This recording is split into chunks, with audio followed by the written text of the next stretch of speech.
Colorado has talked the talk of turning the corner. Last Friday night, they walked the walk with a blowout win in Denver. Today, Colorado takes the next steps in their resurgence with the start of a new tradition, the Greet on newly paved Buff Walk. It's the home opener for Colorado.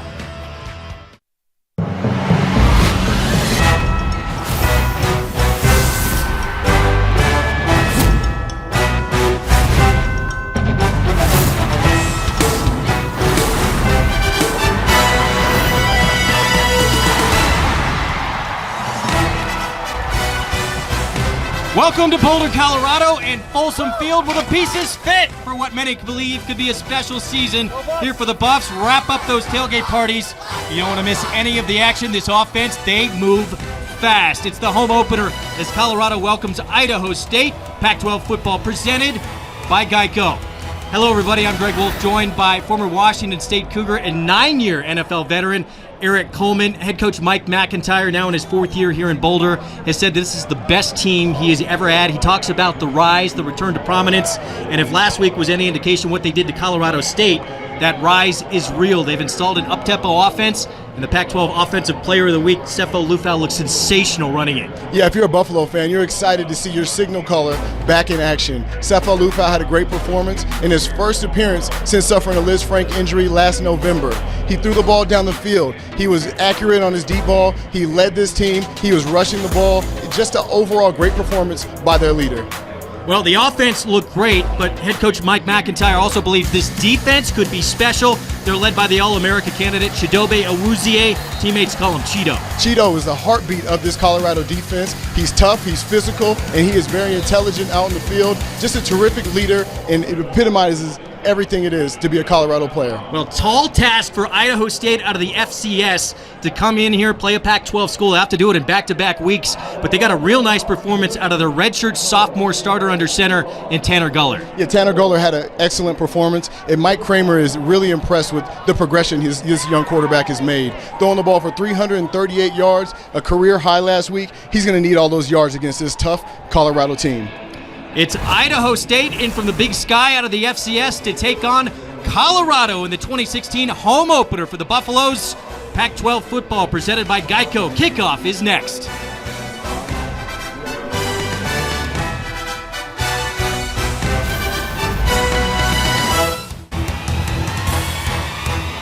We are live in Boulder, Colorado, the home opener for 2016 for the Buffaloes in a season that they believe will be a return to their rise to prominence. And Ralphie, one of the great traditions in all of college football, a flawless run to open things up here at home. Safely home. So Idaho State, I wonder what they thought of that. Eric, obviously a home opener, there's a lot of emotion. For Colorado, they looked fantastic, though, last Friday night in Denver. What's the goal here for the home opener? The goal here is to continue with the momentum they built last week playing against Colorado State, their in-state rivals. They put up a lot of points. The fast-tempo offense was very successful, and the defense had a great appearance. So if they can continue with that and ride that into next week, that would be the ultimate goal. Score one for our viewers. We'd like to announce a new partnership with Sling TV, allowing fans to access all 6 Pac-12 regional networks on the Sling platform. Welcome to the Pac-12 Networks family. So Colorado, they won the toss. They elected to defer. They will kick off. Idaho State will get the ball to start things off. And back to return, Hagen Graves and Ty Flanagan.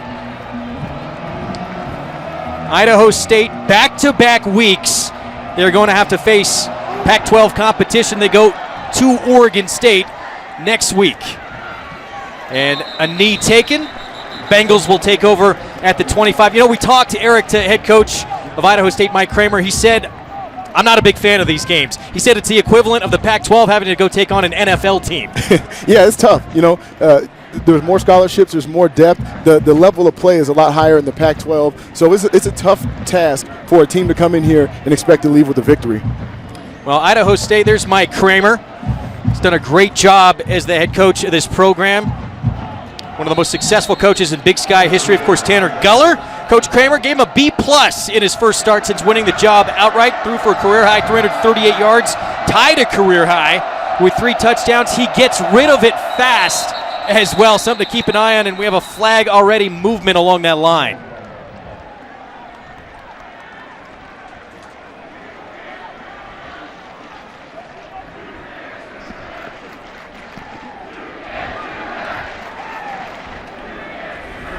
Offside with contact. Number 58 defense. 5-yard penalty, first down. That's Josh Tupou, the senior. He was an honorable mention All Pac-12 performer back in 2014. Missed all of last year on a suspension. Well, that looked like the center jumped, and that's the reason why Tupou jumped on that play. But the nerves are going right now for these young players. And the flip, they give to K.W. Williams, tries to get outside, and Chidobe Awuzie there on the tackle. Nice misdirection by Idaho State.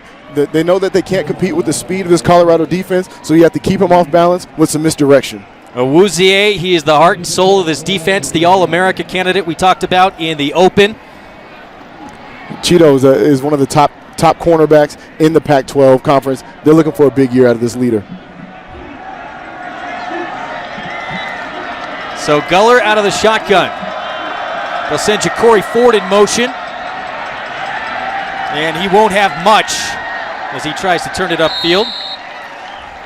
Let's take a look now at the Nissan difference makers for Colorado on defense, Eric. Cheeto Awuzie, one of the top players in the Pac-12 conference, the leader on this team, a captain on the defense. Last week had 9 tackles, led the team, had 1 interception. I'm looking for a great performance from him today. Rick Gamboa, a player that defensive coordinator Jim Levitt can't stop raving about. A smart, intelligent player who has really taken a hold of this middle linebacker position. Guller looks to the sideline to get the call.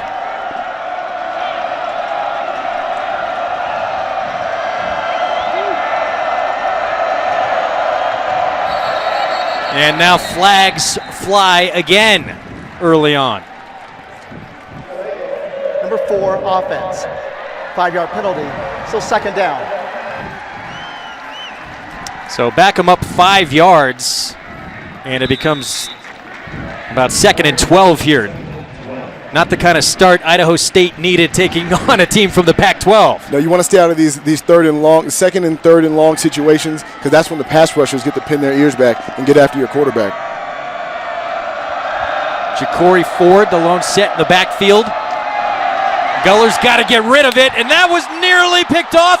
Instead, that almost was caught by K.W. Williams. It was. What a great juggling grab that almost was disaster for the Bengals. Well, you see Tanner Guller under pressure right here. The defensive back jumps in front of it, not able to secure the play. The receiver comes with the play, but they might be going to replay on this play. Gain of 11, if it stands, would make it 3rd and 1. And that play is under review. Well, the heat came, I believe it was Jordan Carroll putting on the pressure defensively. Guller had to get rid of it, and we'll see if, in fact, it did work out great for the Bengals. Yeah, and on the sideline right now, they're talking to Kenneth Oludube about his hands right now, because he should have had an interception to start off this game, and there's a reason why he's playing on defense. There's another look. The fingertips initially had it, and I can't tell from that angle if it went to the ground or not. That's difficult. Yeah, that's going to be a tough one for the replay officials. He may have trapped the ball, but did a good job of keeping it off the ground initially. K.W. Williams, the receiver, senior out of Des Moines, Washington. He's their top returning wide receiver. Mike Kramer said when you get a look at him, he just stops and he says, "Oh my God, he is yoked." Yeah, physical specimen. He's a physical specimen, a hard worker, and a leader on this team. Last week he had 4 catches for 121 yards and 2 touchdowns. So they're looking for big plays out of KW today. How important is, obviously this would be a huge call if it goes Idaho State's way, but getting that first drive and having something positive happen when you're Idaho State here on the road? Getting the first down on your first drive would be huge for their confidence. You know, they're going up against a tough Colorado defense, and to be able to move the chains and flip the field would be big for their defense and slowing Colorado down on offense.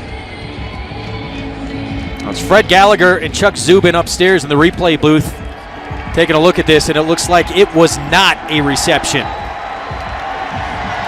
So 3rd and a long way to go. After review, the pass is incomplete. It will be 3rd down, 13 yards. The ball will be placed on the 33-yard line. So one more look at it.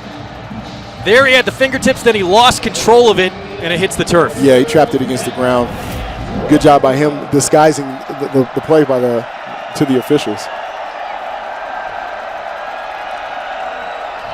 And 3rd and 13, you would think this has got to be a passing play, but after near disaster last play, what's going through the mind of Tanner Guller? Tanner Guller wants to get the ball out quick because these defensive linemen are coming extremely fast. No, instead it's a draw play.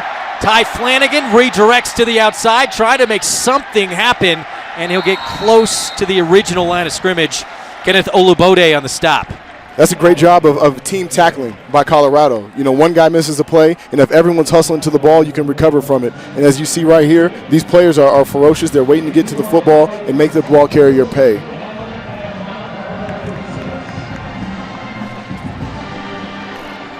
Jay McIntyre back to receive the punt at Colorado's 26-yard line. And it's Tom Jewell with the Australian-style punt. McIntyre from his own 25 brought down, and Colorado's offense will take over for the first time this afternoon. Tom Jewell, he was an all-conference punter at Snow College back in 2014.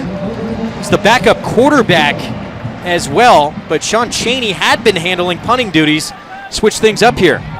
Yeah, and you can tell that he's an athlete. The way he just ran out in the perimeter, it seemed like he had a run pass, a run punt option on that punt. So here comes the Colorado offense, first time at home this season. Sefo Liufau, in 11 games last year, threw over 2,400 yards. He ran well last year. He threw it well, great as a sophomore, and Coach McIntyre hoping he could put it all together this year. That one is complete to Bryce Bobo on the reception near the 30-yard line. Bryce Bobo had an outstanding spring. He really just turned the corner, became a completely different receiver. We'll see how fast here Colorado moves with this new up-tempo offense. It's Philip Lindsay getting the carry. Nico Taylor on the stop. Lindsay, his goal to be the every down back for the Buffaloes this season. Had a great performance last week, racking up 95 yards on offense. And it's Lindsay again, and he has the first down near the 38-yard line. Time now for our Nissan difference makers for Colorado offensively. Offensively, Shea Fields. This is a big play receiver. He's shifty. He's explosive. He can catch the deep ball. I'm looking for a big day for him today. And as well, Philip Lindsay, a player who had 95 rushing yards last week. He's going to have an extremely big day today against Idaho State. Liufau, plenty of time, looking deep downfield over the middle, and he overshot Kyle Evans. He had him wide open. Evans, a sophomore out of San Jose, who just a few weeks ago earned a full scholarship. Yeah, that's always great to see a young player who puts in a lot of work get a scholarship opportunity. And this is all scouting right here. They had him one-on-one with the linebacker in the zone, ran him right up the middle. Unfortunately, Liufau overshot him a bit. So make it 2nd and 10. Empty backfield set. Liufau gets it to Jay McIntyre, breaks the tackle. McIntyre across the 35 near the 33-yard line of Idaho State. Jason Miller with the stop for the Bengals. 33-yard pickup on the play, and again, they don't waste a lot of time. Here comes tempo again, and it's Lindsay on the carry up the middle.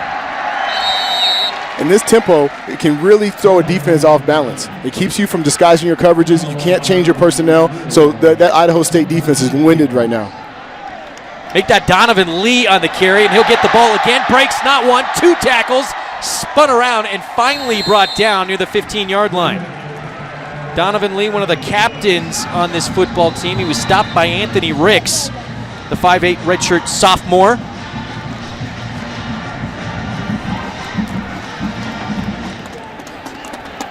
So move the chains again. First down, 10:25 to go here, first quarter.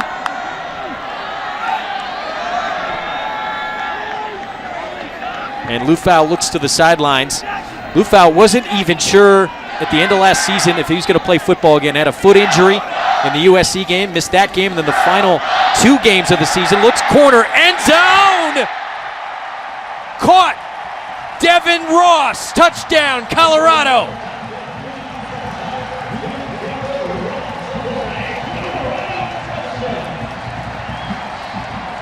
So Devin Ross, the 5'9" junior from Altadena, California, with a touchdown reception, and Colorado on the board on their first possession. Lufau broke the huddle, saw that Devin Ross was matched up with Tyson Manu, a safety, and that's a matchup that Devin Ross will win every single time. The speedy receiver does a great job, had 8 catches for 97 yards and a touchdown last week, just added another one this week.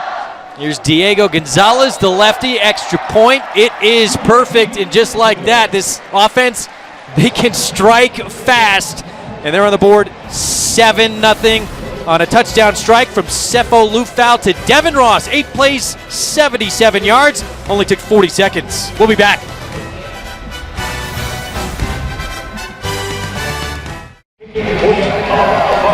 Back on Pac-12 football, presented by Geico. The Colorado Buffaloes, their first offensive possession at home this year. It results in a touchdown. Let's check out the Cooper Tire scoring drive. 8 plays, 77 yards in just 2 minutes, 11 seconds. And it's Sefo Lufau to Devin Ross, the junior H receiver on the reception. He had a great game last week against Colorado State as well. 8 receptions, 97 yards, and now he has a touchdown in each of the first 2 games of the year. Ja'Cory Ford, touchback.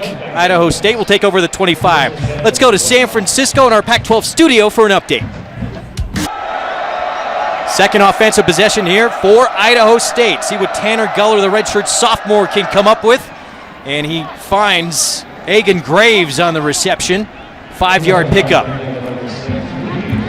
Mike McIntyre was concerned. He knew this quarterback can get out there and get rid of it fast. Yeah, and Tanner Guller has a baseball background, former baseball player, has an extremely quick release, has a strong arm, and he likes to get the ball out fast and let his receivers do the running after the catch. 3 receivers line up to the left. Ja'Cory Ford in the backfield. Pump fake from Guller over the middle, and that's the tight end Josh Cook, complete for a first down. Tedrick Thompson on the stop. And that was a great play by Idaho State. You see Tanner Guller pump fake for the middle screen, then go up the seam to his wide receiver for the completion. Josh Cook now with that reception 1 yard shy of the most receiving yards by a tight end in school history. The man who held that record, pretty good one. Josh Hill, who plays for the Saints now. That's some great company, and Josh Cook is an extremely great athlete, a 2-sport athlete at modern day, which is extremely rare. So moving the football, Guller tries to get it out to Ja'Cory Ford and Chidobe Awuzie there on the stop. Chidobe is an extremely good in zone coverage, as you see right here. He reads the quarterback well, breaks on the ball, and when he gets to that ball carrier, he lays the wood down. Gain of 2 on the play, brings up 2nd and 8.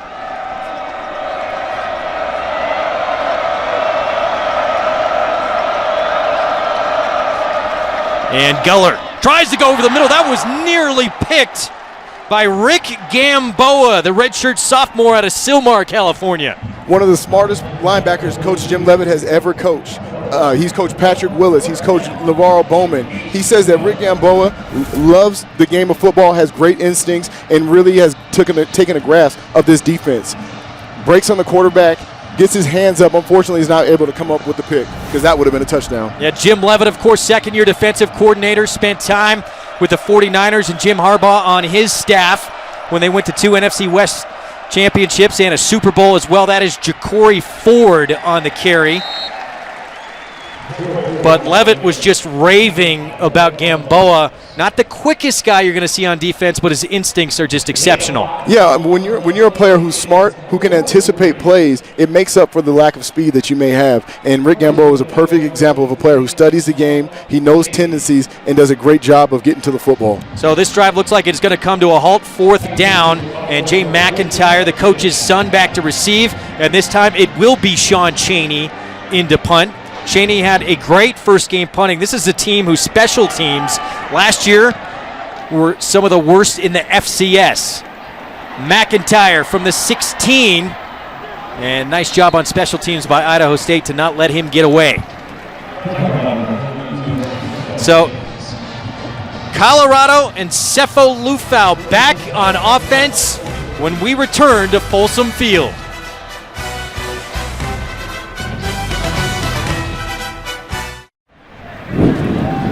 Back here at Colorado, and part of the high-charged, up-tempo offense has been the arrival of first-year co-offensive coordinator Darren Shiverini. Of course, Buff fans know him well. He's sharing duties with Brian Lindgren. For more, let's go downstairs to Kendra D. St. Aubin. And it is a little bit of an interesting situation with the co-offensive coordinators, Darren Shiverini joining the team in December of 2015, and of course Brian Lindgren already here, but Lindgren up in the booth, Shiverini on the field. And the first thing Shiverini said in our meetings yesterday, he has to give Lindgren 100% of the credit. He doesn't know if he would let someone walk onto his turf in his area and disrupt their style and change up what they are doing, but he loves what he's brought to the program. They found a great partnership, and guys, I think we've seen it working here today, and we definitely saw it last week against Colorado State. Kendra, thank you. Yes, Shiverini, of course, one of Rick Neuheisel's first recruits here back in 1995. He was part of 3 bowl championship teams here with the Buffs. He said it really hurt him to see the Buffs going through their struggles, and he really got emotional when he came back last Friday at Denver. Going deep and looking for Devin Ross just beyond his fingertips. And Idaho State's going to have to switch up their scheme on defense. They bring in their safety, strong safety, Tyson Manu down in the box to cover Devin Ross one-on-one in the slot. And every time they see that, Sefo Lufau is checking to the vertical route, and that's a bad matchup right there, as you see right here, just overthrowing Devin Ross. Now, Coach Shiverini thought this could be a breakout year for Devin Ross. He looked great opening week against Colorado State. Here's Jay McIntyre, and he's been getting some work early on here, close to the 30-yard line. That'll bring up 4th down. So the up-tempo offense, when we talked to the coaching staff, they said first down's obviously key to keep the chains moving. Doesn't happen here. Yeah, it's important for them to get that initial first down so they can keep the drive going. If you're able to go on 3 and outs, you put your defense in a tough situation to where they're on the field a lot longer than they need to be.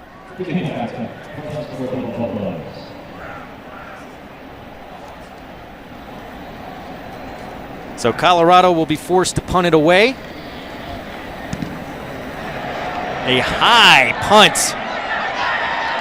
And fair catch called for just inside the 30 by Tucker Louie McGee. Idaho State will take over and see if they can get something going offensively. Buffaloes lead it 7-0 first quarter.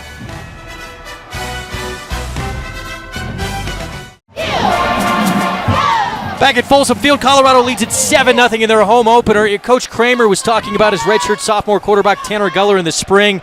He said, I can make a pretty mean batch of cinnamon rolls. Part of cinnamon rolls, Eric, you got to let the yeast rise. He said that yeast for us is rising. I don't know in the fall if it's going to taste good or not, but I love the way he's rising right now. I think he's happy the way things turned out week 1. Yeah, he had a great performance week 1, career highs in throws, 3 touchdowns, and his best football is ahead of him. Coach Kramer really believes in what Tanner Guller brings to the table, and he is going to be a star in the Big Sky Conference. Ja'Cory Ford on the carry did not get much. Ryan Moeller there, a loss of 3 on the play. Yeah, they've gone to the well a few times with that toss sweep to Ja'Cory Ford, and Colorado sniffed it out every single time.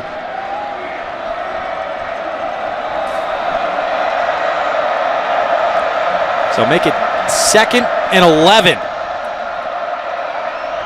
And we got movement on that line again. That might have been Jordan Carroll. I think they got a little anxious. They saw Cheeto Awuzie coming on the corner blitz, and the offensive line started to kind of back up and worry about where the blitz was coming Full from. start. Number 76 offense. 5-yard penalty. 2nd down. So they get Thomas with movement. And watch the veteran, the Cheeto Awuzie. He's playing with this young quarterback. And when you're a veteran, you can wait. He's gonna fake blitz. He's gonna blitz or go there off balance with that. So 2nd and 16 as they continue to back up. That's KW Williams on the reception, brought down near the 30-yard line. Rick Gamboa, I should say that, Mike linebacker on the stop, gain of 6 on the play. Tackling those middle tunnel screens is going to take a real team effort, and what it does, it neutralizes your pass rush. Your pass rushers are not able to get up the field because they're getting the ball out so quick, and it really takes the pursuit of the backside defense to get that ball down. 3rd and 9, and the crowd getting loud here at Folsom. Guller trying to find Pat Carter on the reception, and it's incomplete, brings up 4th down. Pat Carter, who's a former DB, he played so good his first year, got a little high on himself, decided to transfer to Boise State. That didn't work out. He came back very humbly to Mike Kramer and said, I'd like to go back to receiver and play for you guys again. Yeah, that's always a tough situation when you think you're a lot better, you think the grass is greener on the other side, you go there, you realize my grass wasn't so bad. All I had to do was water it, and that's what he did. Took a big bite of humble pie, came right back to Idaho State. So Sean Chaney will punt it away for the Bengals. It is short, and Jay McIntyre calls for the fair catch. Just shy of the 40-yard line. Time now for our BRP keys to the game. For Colorado, it's run early and often. Set the tone. The offensive line is a lot bigger than Idaho State's. Set that tone physically. Get hands on receivers. Idaho State likes to get the ball out quick, disrupt the routes. You buy some time for your pass rush to get to the quarterback. And for Idaho State, get the ball out quick. Now, like I just mentioned, Colorado likes to blitz. They like the exotics. You have to get the ball out quick to your receivers. 3 receivers line up to the left. Lufau pump fakes. He'll take it himself. Slides forward to the 45-yard line. And they're not scared at all, this coaching staff, of seeing Cepho run. That's something that he does great. And they said, why not utilize that? Even mentioning the Carolina Panthers game and what Cam Newton did over the weekend. They said he's a guy that does it and he makes a lot of money doing it. Yeah, you want to get the most out of what you have, and Cepho has a great arm. But fortunately for him, he has athletic ability as well. Philip Lindsay on the quick out, able to get a first down. And we have a flag on the play near the Idaho State 46-yard line. Gain of 10 from Lindsay.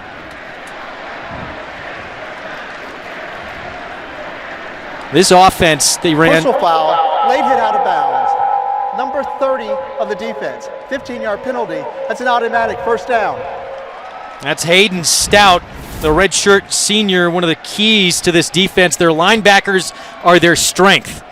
And Philip Lindsay shows you what he can do. He can run the ball up the middle. He can run it outside. He can catch the ball. And as you see, he's tiptoeing the sidelines, and Hayden Stout just gets a little overzealous and hits him while he's out of bounds. Now, Mike Kramer, not expecting that, especially from one of his seniors. He feels this defense for the Bengals the best that they have had in a long, long time. Definitely the most physical that they've had in Pocatello, Idaho. Here's Lufau. He'll give it to Lindsay. Finds room as he gets across the 30. Nico Taylor on the stop. Nice gain of 5 on first down. Yeah, when they get the positive gains, it really sets the tone for what they can do on offense. You see they get back to the line quickly for the next play. So Lufau from the shotgun again, pumps once, and a wide open Jay McIntyre at the 10, breaks one tackle, brought down near the 8-yard line.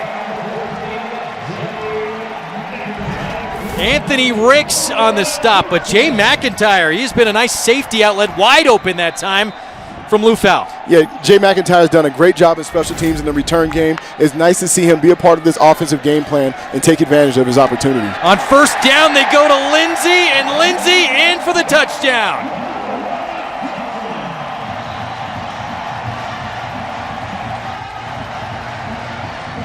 Philip Lindsay.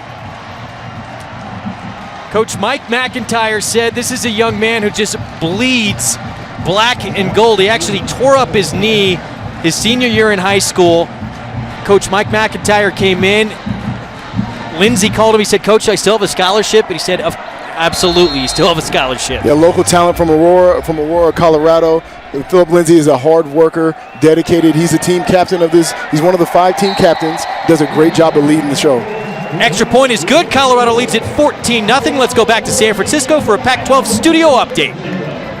All right, thank you. So Washington playing another team from the state of Idaho and off to a nice start. There's Philip Lindsay. having a nice afternoon. And Lindsey up the middle finds space. Yeah, Philip Lindsey right behind Jared Coe and Alex Kelly, ran that A-gap, was able to lower his pads, run through the tackler, and finish for the touchdown. Now, Philip Lindsey, nicknamed the Tasmanian Devil by this coaching staff. And by looking at his hair, I understand where they get this name. Where it came from, yeah. Led the team in rushing last year. Coach Darian Hagan, who was part of that 1990 national championship team, he's the running back coach, and he has said his eyes, his vision are just absolutely amazing. Yeah, what I like about Philip Lindsey is his patience. He sets up blocks extremely well, and he has the speed once he sees the block to burst out for the long runs. Great job by Diego Gonzalez to kick it out of bounds for a touchback. He was 8 of 9 doing that in Denver on Friday night, something they'd love to see more of. And his position coach believes this year that Diego Gonzalez can be a candidate for the top kicker in the country. So Idaho State hoping to get something positive here going on offense. Final 2:51 here, first quarter. They have been yet to get across midfield to this point. Yeah, this Colorado defense is phenomenal. They're big up front, they're strong, and they're fast at the second level, and they're showing their speed against this Idaho State offense. Well, quick out there to the fullback, Austin Campbell, and not a lot there.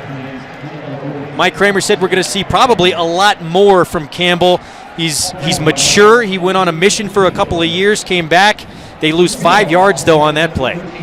Yeah, they did. Tim Coleman did a great job of sniffing out the screen, really showed his pursuit. This defensive line is so competitive. They know that they have to go full speed, and there's a guy waiting behind them. If I get tired, I can tap out and get to the next guy. So backed up once again. Gullard got to get rid of it. Looking for K.W. Williams. And that broken up by Ryan Moeller. Great recognition by the Colorado defense. Ryan Moeller playing center field was able to read the eyes of Tanner Gullard. He's rolling to his right, that cuts off half the field. Ryan Moeller shows his range and unfortunately unable to hold on to the ball once he hit the ground. Well, a couple of times the Bengals been now very lucky to escape without an interception. So 3rd and 15. They'll send Williams in motion. He gets it on the toss. And Jordan Carroll, the first man to meet him and slow him down. And right behind him was Addison Gillum, one of the leaders on this defense, a guy who Colorado's been working in on the defensive side of the ball, got about 30 snaps last week. They'd like to see him get more play. So, familiar situation here for Idaho State in this first quarter. Not a lot happening offensively, and they'll have to punt. 0 for 4 on 3rd down for the Bengals to start this game. Tom Jewell back in with that rugby-style punt. And it goes out of bounds. It'll be good field position to start and take over here for Colorado.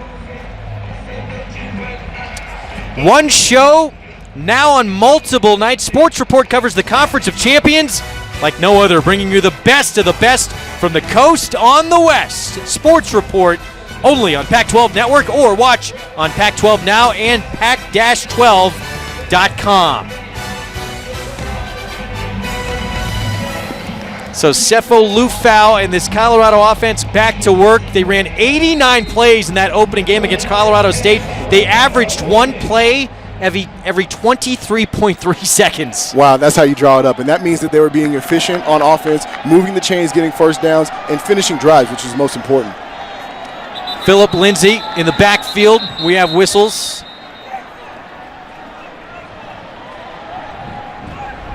First charge timeout. Idaho State. It's a 30-second timeout. So Mike Kramer and his staff want to talk things over here with 1:24 to go, first quarter. You know, Mike Kramer actually came in here back in 2006. He was coaching Montana State, and in Dan Hawkins' Colorado debut, Mike Kramer beat them 19-10, So this team, this Colorado team, well aware upsets can happen. Yeah, and Mike McIntyre actually showed his team the film of that game just to make sure that they don't get comfortable, get overconfident with yourself, knowing that this is a lesser opponent and taking them lightly. Mike Kramer, 4-time Big Sky Conference Coach of the Year. It's the second coach in Division I history to be awarded Conference Coach of the Year at 3 different schools in the same league. That is complete. Again, it's McIntyre on the reception and a gain of about 9. So they are going early and often to Jay McIntyre here. Sophomore who had to move all over the country with Dad. He lived in 8 different states while he was in high school.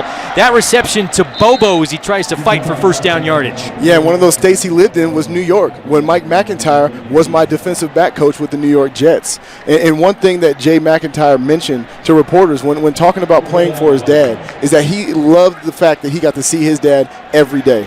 3rd and short, they give to Lindsey, and he has the first down. Well, they have a very deep group in that backfield. Lindsey just one of several that can get it done. We've seen Donovan Lee, we've seen Kyle Evans as well. Michael Atkins, a guy who's still waiting to get back onto the field. He's healthy, but waiting for him to practice a little bit more until he gets into a rhythm. Here's Lufau, and he'll tuck it, and he'll run. He's across the 30, 25, step out of bounds, and I'm sure the coaching staff loves to see that. He took some hard hits, especially late in the game against Colorado State when they had a huge lead. Idaho State covers the initial route well. Sefa Lufau goes through his route progression, doesn't see anyone open, sees an opening on the backside, and shows his athleticism. This is what you like to see out of this Colorado quarterback who can get outside the pocket and do it with his feet as well. Gain of 19 from Lufau.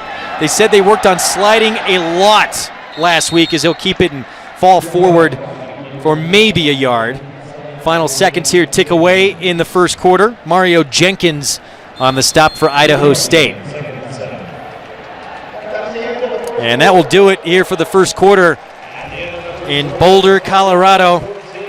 Buffaloes threatening once again. They lead it 14-0 after 1 in their home opener. We'll be back with more right after this.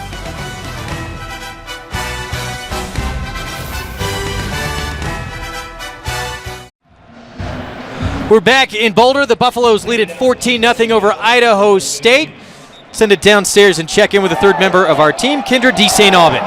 Well, guys, clearly we've been saying Sefa Lufau's name quite a bit because the quarterback and the leader of this team, he's always been a leader, but he came back from this Liz Frank injury with a sense of urgency, rehabbing like nothing Coach McIntyre has ever seen. He wanted to get in and graduate and finish up with this group of guys that he came in with, and he's been voted captain 3 times, guys. Not been done since Pat Carney, 1891, 92, and 93. I thought that was a typo. 1891, 120 plus years that someone has been voted captain 3 times at Colorado.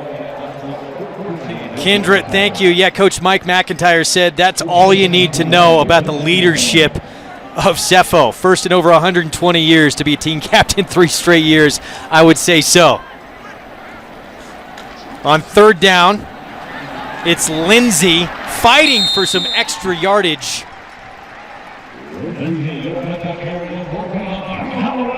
And that's a first down.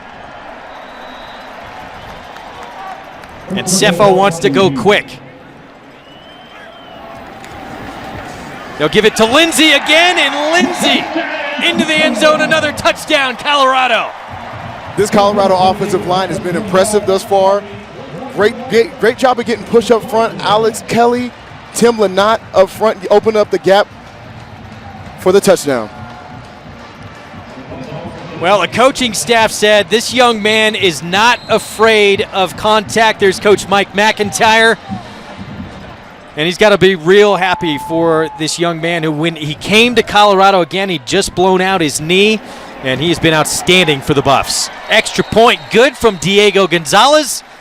And Colorado, they lead it 21-0. Second quarter just underway here in Boulder.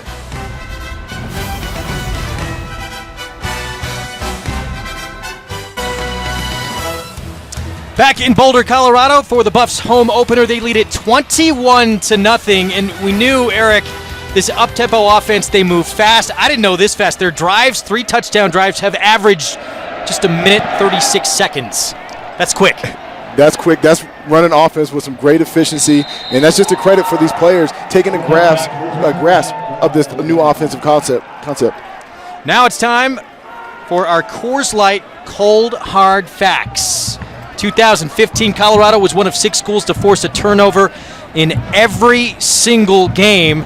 Last week against Colorado State, 2 picks and 2 fumble recoveries. In fact, they forced turnovers in 14 straight now. That is tied as the longest active streak in the nation, and that's something Jim Leavitt stresses, that this defense, they have to get takeaways to be successful. And they do a great job of taking it away. Last week, Tedrick Thompson, Cheeto Awuzie both had interceptions. They do a great job. Every time they tackle, they're stripping for the ball, trying to get the ball out of the air and get it back to that high-powered offense. Ford in motion, Guller rolls right, and a dangerous pass into double coverage. He was looking for K.W. Williams, his dependable receiver, and the 2-time honorable mention all-conference wideout. That's a tough play right there. When you roll out, when a quarterback rolls out, he's cutting off half the field. So with the speed of this Colorado defense, the route recognition that they have, they're able to sniff out the plays, and they're not having success on these rollouts on Idaho State side. So 2nd and 10. Ja'Cory Ford in the backfield. Addison Gillum faking the blitz. They're looking for Williams. That was nearly picked off. Chidobe Awuzie again in on the coverage. And Jim Leavitt loves how Cheeto plays the nickel position. He's great in man-to-man, gets a good break on the ball, and unfortunately does not come up with the catch. He definitely wishes he can have that play back. Well, it's a huge 3rd down here for Idaho State to see if they can get something positive going and try and continue to move the chains here. As of yet, they have not been able to. 3rd and 10. Guller with time gets it to Hagan Graves, well short of a 1st down. Well, Mike Kramer, he saw Tanner Guller take off and run when no receivers were open on a design pass play last week. It was an 8-yard gain. He gave him an earful afterward. He said, I do not want you to run, end of story. I want you to sit in the pocket, and I want you to find receivers. Well, that's one thing. The quarterback depth is something that Idaho State does not have the luxury of having. Tanner Guller is their guy. He's a great quarterback. He has a good arm, makes good decisions, and he's getting right to where Mike Kramer would like him as far as learning this offense. Sean Chaney punts it away. Here's Jay McIntyre from Colorado's 35. Nice return. He takes a shot at about the 47-yard line. So good field position again for Sefo Lufau and the Buffaloes offense. We'll be back to Boulder right after this.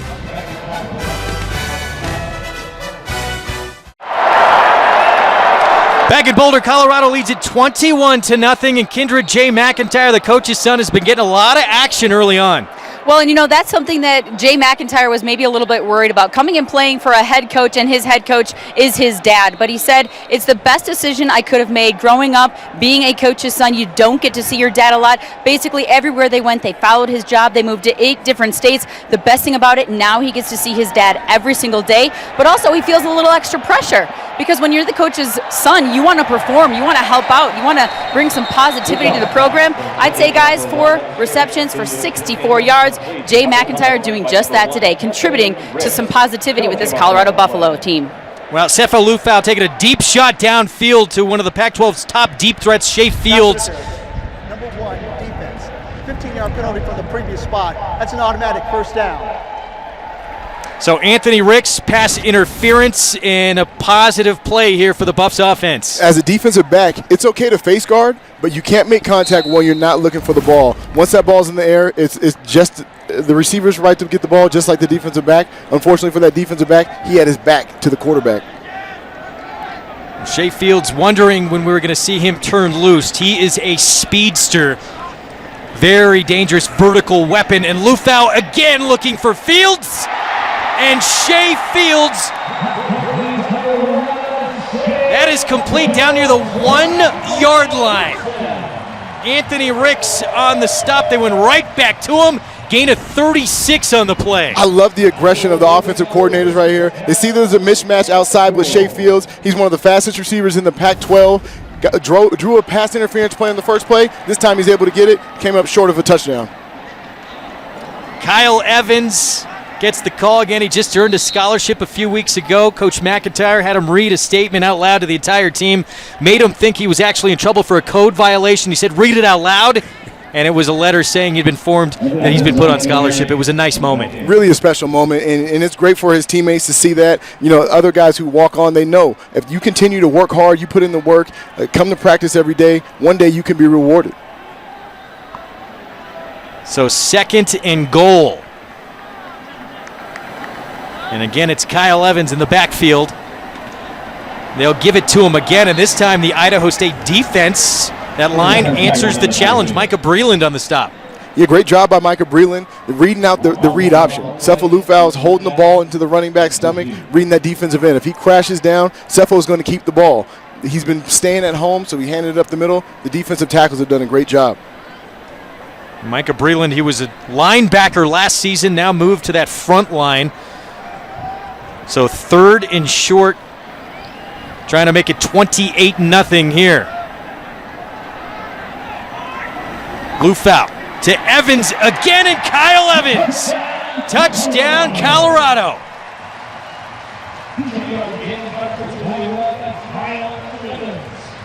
Well, they had a great drive last week against Colorado State when they just kept working. Kyle Evans trying to get him a score. He finally got one. That was his first career touchdown, and now he collects another. What a special moment for Kyle Evans last week, getting his first touchdown. This is a credit to his hard work. He's put in the work. He plays special teams. He's a leader in the weight room. He works hard at practice every day, earned himself a scholarship, and now he's getting rewarded on the field. Extra point, Diego Gonzalez. It's good. That one, actually, it took a long time for them to score that touchdown. Minute 39 seconds. 4 plays, 52 yards, and there's Evans, right side. And he can play, too. Yes, and he does a great job of reading the blocks. Jared Coe leading the way on the counter, and he ran right behind him, wide open for a touchdown. Well, we talked about the depth that Colorado has at running back. Darian Hagan, again, part of that 1990 national championship team, said this is the deepest they've probably been in a long, long time. As we look at the results of the drive chart for Colorado, see a lot of touchdowns up there and not taking a lot of time off the clock. That's efficiency right there. You know, this offense has done a great job of moving the chains, getting big chunk plays, and finishing at the end of drives, which is something that they emphasized from last week. They didn't like the fact that they ended about 2 or 3 drives against Colorado State with field goals where they should have punched it in for 6. Yeah, Coach Darren Cheverini and Brian Lindgren said even though they were scoring, the great thing that they really saw about that was the players were upset that they didn't finish touchdowns in the red zone.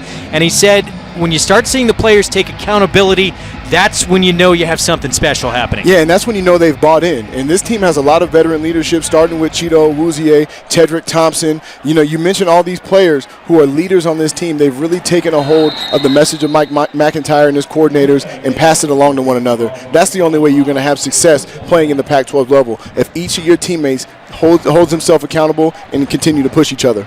Idaho State will take over at their own 25. No timeouts, no huddles. Football in 60 is the ideal football fix for the busy Pac-12 fan. Non-stop game action cut down into one fast and furious hour. Episodes include enhanced content not seen in the live game broadcast. New episodes debut every Sunday night on Pac-12 Network or watch on Pac-12 Now and pac-12.com. Well, I would think this is a big series here for Idaho State. You're down 28-0, but you want to see something happen positively and try and flip the script here field-wise on offense. Here's Ja'Cory Ford, and he does not have much there. Josh Chupo, one of the first to get to him. Yeah, if you're Idaho State, you would like to take baby steps. Maybe get a first down. Start off with the first down, converting on third down. They're 0 for 5 right now. Get the chains moving. Flip that field. Give your defense an opportunity to get you the ball back in some better field position. But right now, this Colorado defense is playing lights out. They're hitting on all cylinders, flying to the football, and doing a great job of getting off the field. So just a 1-yard gain on that play. 3 receivers line up right side. They'll go to Ford again.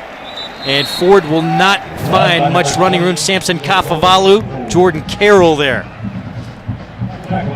Well, this team visiting from the Big Sky Conference, located in Pocatello, Idaho, founded back in 1901. Enrollment of 14,489, and back in 1981 they were Division I AA national champions. They had an 8-4 season under Coach Kramer back in 2014. They set all kinds of offensive records. Guller is brought down. It's Jordan Carroll on the stop. Jordan Carroll with the great pass rush. Does a good job of using his hands on the inside. This is a big load. 6'3", 280 pounds. Look, he uses his hands well, runs right by the guard to get the sack of the quarterback. Now, this offensive line missing 3 would-be starters, so they were expecting to be in for a long afternoon. Yeah, and that's why Coach Kramer likes to get the ball out quick. You know, give your receivers a chance to run after the catch, but more importantly, keep those defenders off of your quarterback. Tom Jewell, the roll punt, will go out of bounds near the 48-yard line. And we have a flag on the field. So we'll wait and see what this is about. Mike Kramer had said he was going to abandon that roll rugby-style punt, but they've gone back to it today. During the kick, holding by the receiving team, number 1, 10-yard penalty, first down. Timeout. We're going to take a break in the action. Colorado leads it 28-0. They get the football back when we return to Boulder.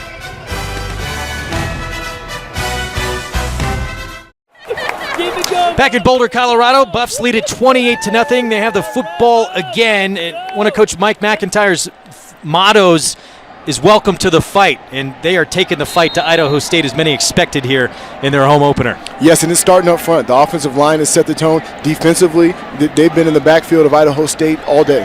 Donovan Lee in motion. This throw short of the intended target, Shea Fields. Anthony Ricks on the coverage.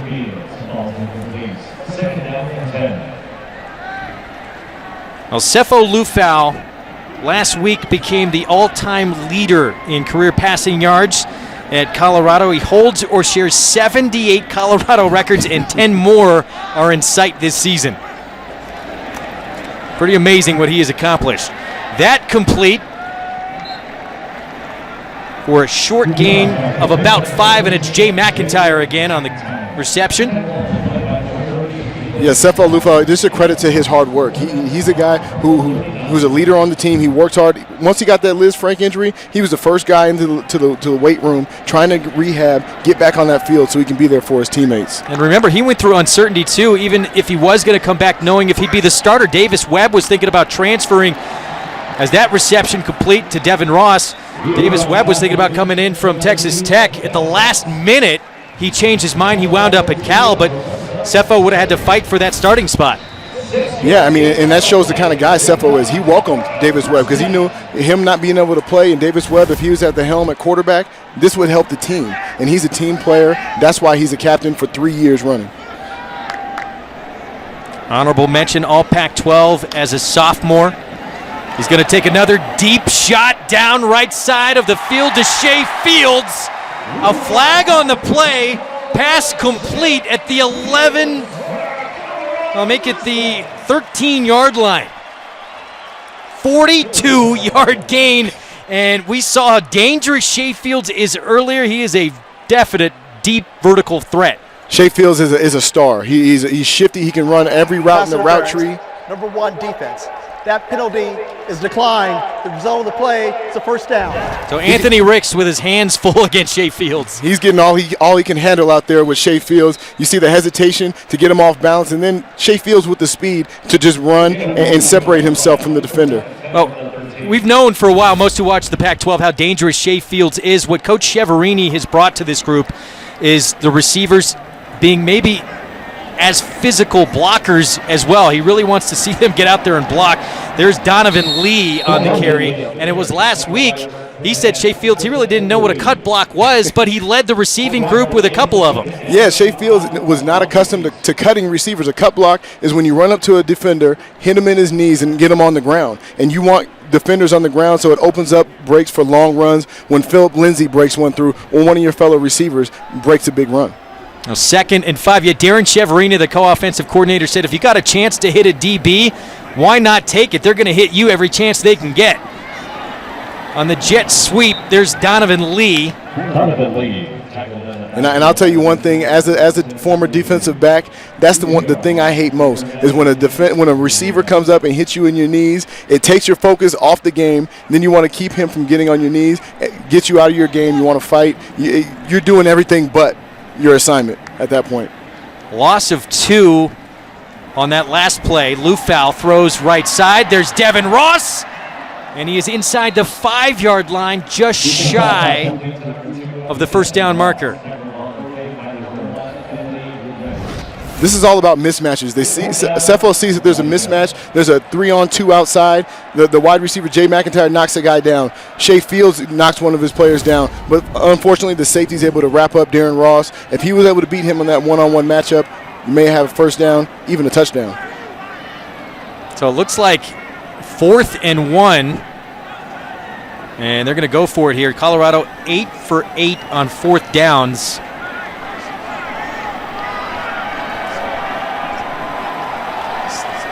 On the season, there's Lufau wide open in the end zone. Touchdown, Buffaloes. Chris Hill, the senior from Highlands Ranch, Colorado, in the reception. The great job. They ran the play action fake. They've been running the ball up the middle the entire game, and now you're able to open up what you can do. You play action fake off the run. All the defenders buy into the run. You have your fullback in the flat wide open for the touchdown. Chris Hill, originally a walk-on, earned a scholarship, and has to be a great moment for that senior. Extra point from Diego Gonzalez is good. 35-0. Colorado here in their home opener, and Lufau rolling right, and a wide open Chris Hill. This is the result of running the ball for 2 or 3 touchdowns up the middle. Now you have the respect of that defense. It sucks everyone in. Now you keep him off balance. Sneak that fullback out to the flat. He's wide open for the touchdown. Great play call. We wondered with this game, could it be a trap game? Because things get real tough for Colorado starting next week. They are on the road at number 5 Michigan next week. Then they are at number 24 Oregon as they open up Pac-12 conference play, and it just gets even more difficult the rest of the way. Brutally tough schedule. Very tough schedule, but what's important is to take care of yourself. Take care of the Colorado Buffaloes. Make sure that you're carrying out your assignments, because at the end of the day, if you're playing Michigan, whoever you're playing, if you carry out your assignment, you do your job, you give yourself an opportunity to win. Wow, at USC, at Stanford, number 7 in the country right now. Back here in Boulder, Colorado, thanks for spending part of your Saturday afternoon with us. A beautiful Saturday here at Folsom Field. And Colorado, their 2016 home opener. And they have looked outstanding, taking on Idaho State, visiting here from the FCS, who, by the way, the Bengals, next week they have to play another Pac-12 school on the road. They go to Corvallis to take on Oregon State. Ja'Cory Ford takes it just shy of the 20-yard line. So back-to-back weeks for this Idaho State team, and you see Mike Kramer knows he's up against it here, but then you get into conference play, and he says, playing games like this, you get beat up a little bit, and then all of a sudden you got to go into conference without a lot of confidence. Yeah, it's important for your players, if you're Idaho State, to stay focused on getting better. I know it looks bad, 35-0 in the second quarter, but continue to work on your play. Continue to get better at something, because all that matters is that you win in that conference play. Once they get into Big Sky play, they can go undefeated, run the table, and come out Big Sky champs if they have the chance. They'll send Ford in motion that give to Michael Dean from Chaffee, California. He's a speedster, and he does not get much. Let's go downstairs to Kendra. Hey guys, you were just talking about head coach Mike Kramer for Idaho State, and he just told us it is a massive jump from the competition that they had last weekend. They are severely undersized, the speed, everything, the athleticism, and they know that. He doesn't love these games. He actually said he hates these games, but it's the nature of the beast. You have to do it. That you have to go and face these teams, and as you said, it does not get any easier. Back-to-back Pac-12 schools heading to face the Beavers at Oregon State just next week. How do you rebuild them mentally? That's his biggest challenge with his guys. Well, 2nd and 9. Here's Guller trying to escape pressure, and he'll just throw it away. Smart decision. Yeah, smart decision. He had Cheeto Awuzie hunting down on him. You don't want to take too many unnecessary shots if you're playing that quarterback position. Well, Mike Kramer kind of changed his tune late last year. He knew Tanner Guller was going to be his starter, but he said, I didn't do enough to really set us for the future at quarterback. But then in spring, he said, I think we might have one of the future stars in this conference. He looked great, Tanner Guller, against Simon Fraser, a Division II school out of British Columbia. But there's going to be some road bumps along the way, especially when you're going out of division to play another school. It's been a rough go here for Guller. That one batted away by number 96, Taryn Hasselback. Also, you see Kenneth Olubode sniffing out the screen, stays right there with the running back. Just in case that ball gets passed, it's going to be tackled for a no gain. That's Jimmy Gilbert, Gilbert and Derek McCartney, the two outside linebackers. Jim Levitt and Mike McIntyre believe that those guys could be double-digit sack guys this year if they can establish their run defense. Yeah, you have to stop the run before anything. Once that run is stopped, you get a lead, you put some points on the board offensively, you force that team to throw. You force them into throwing positions, just like today, and those defensive ends can pin their ears back, get into their pass rush, and get to the quarterback. Good punt coverage from Idaho State. As they punt it away, Colorado will get it back. Ralphie made a great debut here in the home opener in Boulder. We'll be back.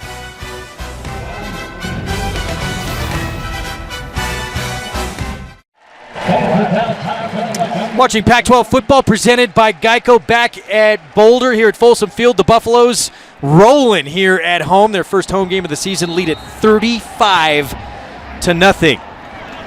And here's Lufau on play action deep down the middle of the field looking for Shea Fields, and flags fly. Again, Anthony Ricks going to get called for pass interference. Yeah, they need to get some help for Anthony Ricks. Maybe go into a cover 2 coverage where they can double Shea Fields, because once Sefo Lufau breaks that huddle and sees that Shea Fields is in man-to-man coverage on the outside, he's checking to the deep ball. Pass interference. Number 1, defense. 15-yard penalty from the previous spot. That's an automatic first down. He's beat right here off the line. He doesn't get a hand on the receiver. He gives Shea Fields an open release. He's able to run and show his speed in the open field. Now you're in recovery mode. He panics, doesn't have the luxury of waiting for the ball, and you get another pass interference call. Now they've been picking on the redshirt sophomore. He's part of a patchwork secondary last year. Here's Donovan Lee finding openings everywhere and still on his feet, and he has a first down. Drew Sharkey on the stop. Powerful run by Donovan Lee. He waits for his blockers, sees a gap, gets his pad level down, runs right through some tackles. That's a great, powerful run by your running back. 15-yard gain on the play. That's how fast Colorado moves. We got to get back to the action, or we're going to miss something. It's true, and I said it in the open. They went so fast and scored so fast. Most of the fans for Colorado, they were still partying, tailgating before they caught those first couple of scores. Yeah, I mean, if you're a fan, you have to get to this game, get in your seat. You can't go get some popcorn. You can't go to the bathroom. Make sure you stay in your seat, because before you know it, a bunch of points will be put on the board. Not much there for Donovan Lee. Mario Jenkins on the stop. Mike Kramer said of Mario Jenkins, there is not a linebacker that looks or plays like him in the entire Big Sky Conference. He is special. He is a special player, and they really missed his presence last year, coming off an ACL injury he did in fall camp. He was the freshman Big Sky Player of the Year as a freshman at Idaho State. Does a great job, has good instincts, is powerful, and has a lot of speed. 3rd and 7, they swing it to Lee again, and Lee with a first down for the Buffs. Well, last season, Colorado offensive line, they allowed 41 sacks, the most since 2012. for the first 2 weeks of this season so far. Today, just that one sack against Colorado State last week. Been doing a great job of protecting Lufau. He'll keep it. This time he's got all kinds of running room. And Lufau into the end zone. Touchdown, Buffaloes.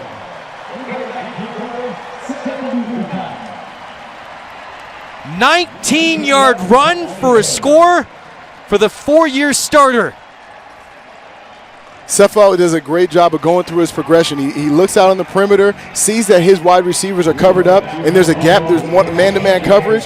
Takes off, has the speed in the open field to separate himself from those defenders, and has the power to run through the tackle for the touchdown. Extra point here by Diego Gonzalez would make it 42-0, and it is perfect. 5 plays, 62 yards in a minute 46, and you always got to worry about a quarterback who's dual threat and can do this. Yeah, he can put it down. If you look, Bryce Bobo getting the big block to free his quarterback for that touchdown. Again, that's the influence of Darren Cheverini getting those wide receivers to put some bodies on those DBs and get out and block. What are you doing when the ball is not in your hands? That's the saying that Darren Cheverini always asks his receivers. What are you doing? Maybe you're not getting the ball. You got to go block for your teammate, free them up, and right here you saw it pay off when they freed up Cephalou Lufau for the touchdown. Well, and there is Darren Cheverini. Of course, he played in the NFL, drafted by the Browns in 1999. He went on to set the club's rookie receiving record. He said if you want to play in the next level, you have got to block. You've got to show these scouts things you're doing when you don't have the ball in your hands. Yeah, everyone can go run routes and catch the football. Can you block? Can you spring your teammates free? Can you run off routes and get your teammates open, be a selfless player? That's what's big, and that's what Darren Cheverini loves. So Chris Graham will kick it away. The junior out of Burlingame. 42-0, 4:21 to go here before halftime. And it is Ja'Cory Ford, and Ford gets across the 25-yard line. I'll be sure to stay with us at halftime when we'll take you to the Pac-12 studios for the State Farm halftime report with Mike Yam. Can the Trojans bounce back after that 52-6 beatdown against Alabama? We'll bring you highlights from Washington in progress against Idaho and more top 25 action. Mike Yam will have it all from the studio in San Francisco. So 4:13 to go here, first half. And Mike Kramer would love to see this offense try and move these chains a little bit. Yeah, you'd love to see the offense get something going. You know, they've had numerous 3-and-outs. Colorado is swarming to the football. A bright spot going into the halftime would do a lot for their confidence. Ty Flanagan showing some power right there. It's a young man, redshirt freshman out of Las Vegas, who was deemed the steal of the 2015 class. He came to a camp for Boise State, and Mike Kramer and his staff didn't think they had a chance at him at all because he had so many offers. And he said, "No, Coach, I'd like to play for you guys." He said, "Oh, that'd be fantastic."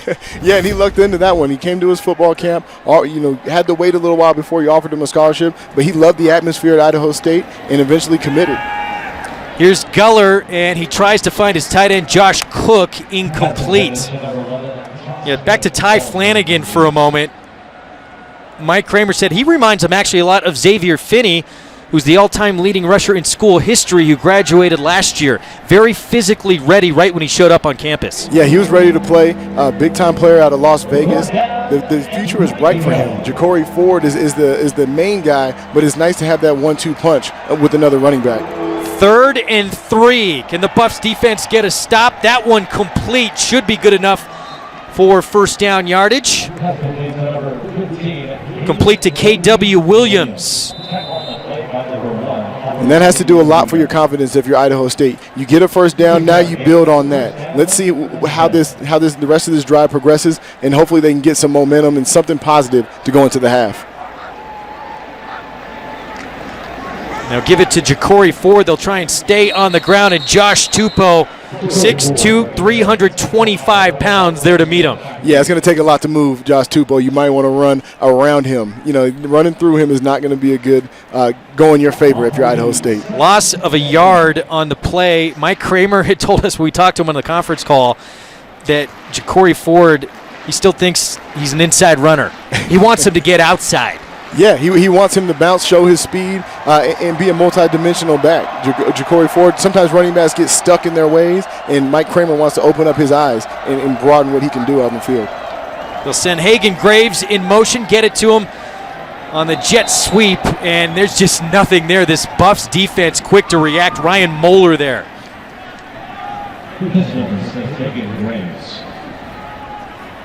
Hagan Graves, Big Sky Conference all-academic team.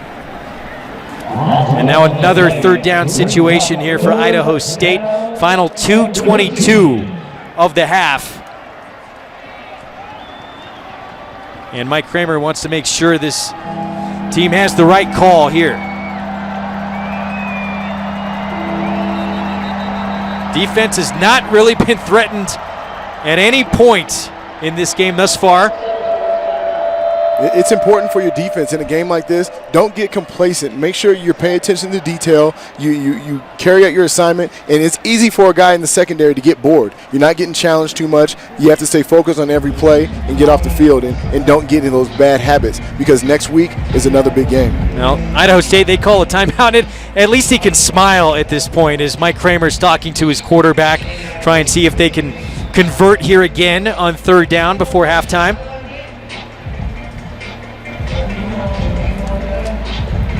Team finished just 2-9 last year, just 1-7 in conference. So we take a look at the Pac-12 preseason polls, and in the South Division, of course, UCLA was picked to win it. Colorado, you see there at the bottom, but there is reason for optimism. 4 of their conference losses for Colorado last year were by a combined 20 points. All 4 of those losses were to teams who were at one point in the top 25. Yeah, and if you're Colorado, you can't pay attention to the polls. All you can do is worry about what you can control. Go out here and take care of each opponent. Next thing you know, you rack up a few wins and you have success. 3rd and 13, looking for Williams, and in out of his hands. Afolabi Laguda was there in the coverage. And now here they are again rolling out. They have to roll out to get this Colorado pass rush off balance.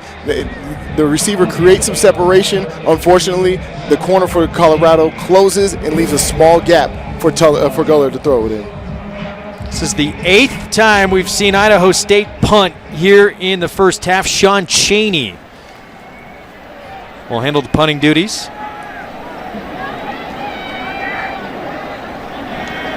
Jay McIntyre.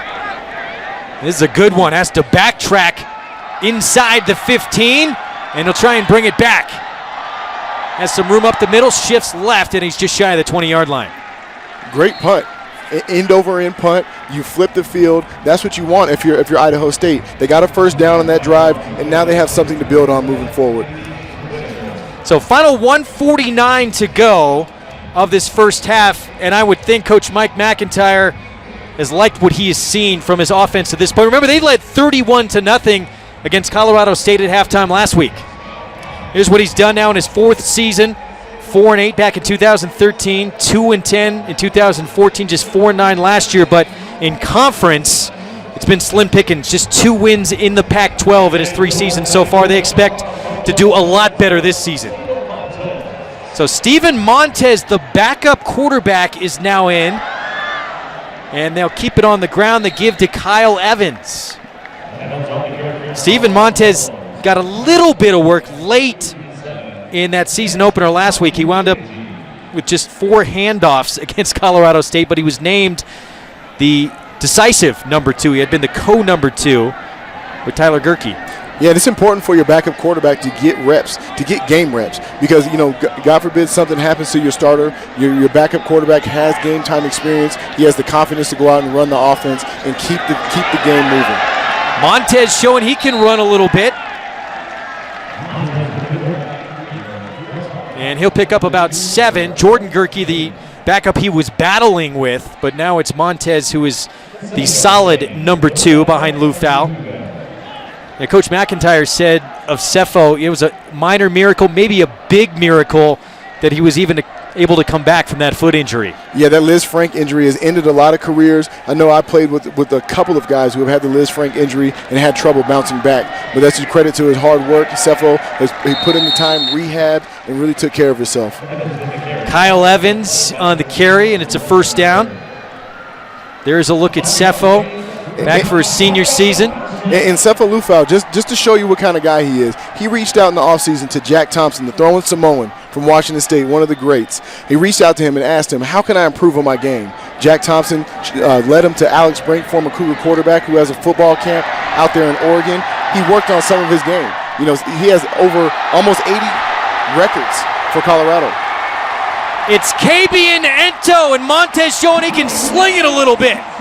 Kabian Ento, the junior college transfer, takes it all the way to the house. It's 48-0. 79 yards on the reception. Great job of running after the catch by Ento. He broke a tackle, showed his breakaway speed, and that has to do wonders for the confidence of Montez and the rest of this Colorado offense. And look at Steven Montez. Nice moment for him. The redshirt freshman, first chance this year to throw a pass. And Kabian Ento from East Central Mississippi Community College. He was all-state in football, basketball, and track at Dollarway High School, so he is a great athlete.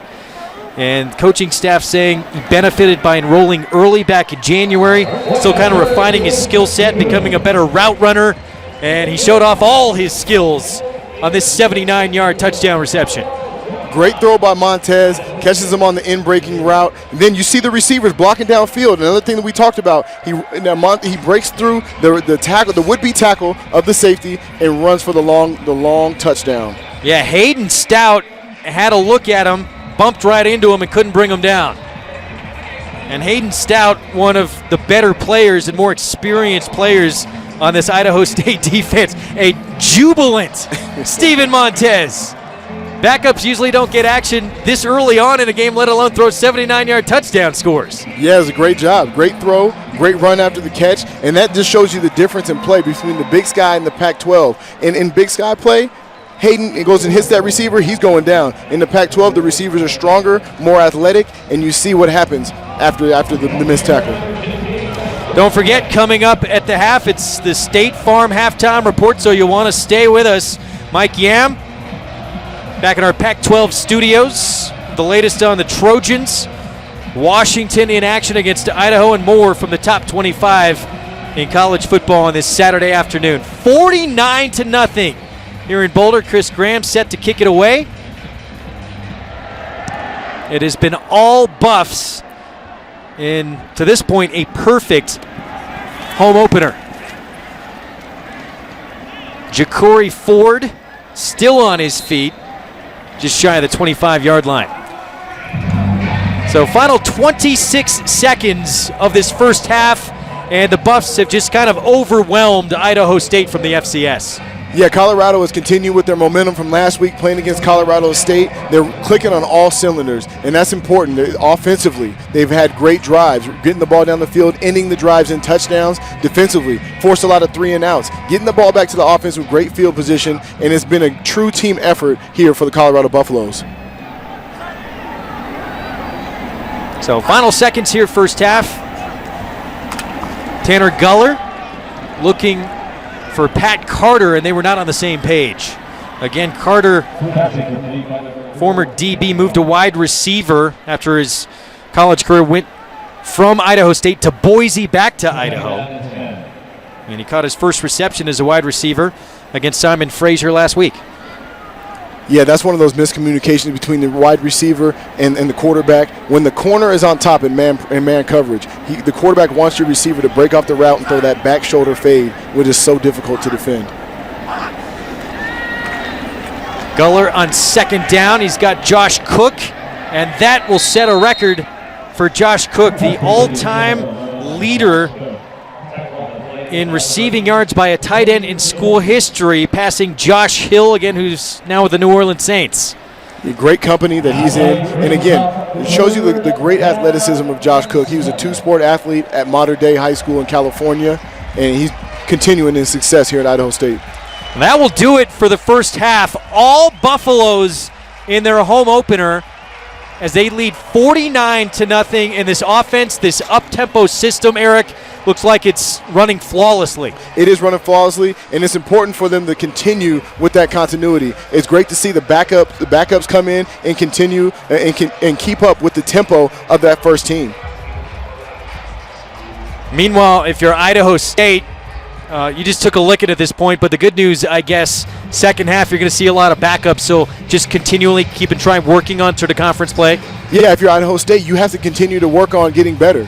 Get something out of this game. It's important. It's important that you continue to work for success. Let's head downstairs to Kendra.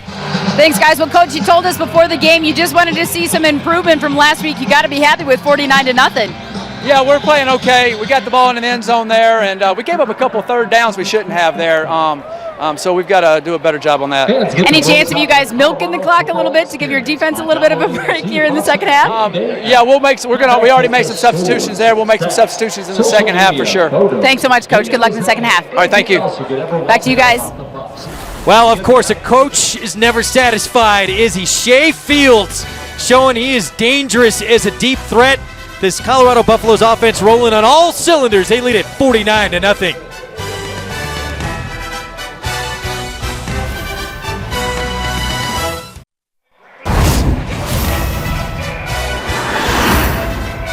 Back in Boulder, Colorado for the Buffs 2016 home opener, and they have dominated Idaho State out of the Big Sky Conference in the FCS. Buffaloes lead it 49-0. Greg Wolf, Eric Coleman with you. And Eric, first half was all about the Buffs and Sefo Lufau.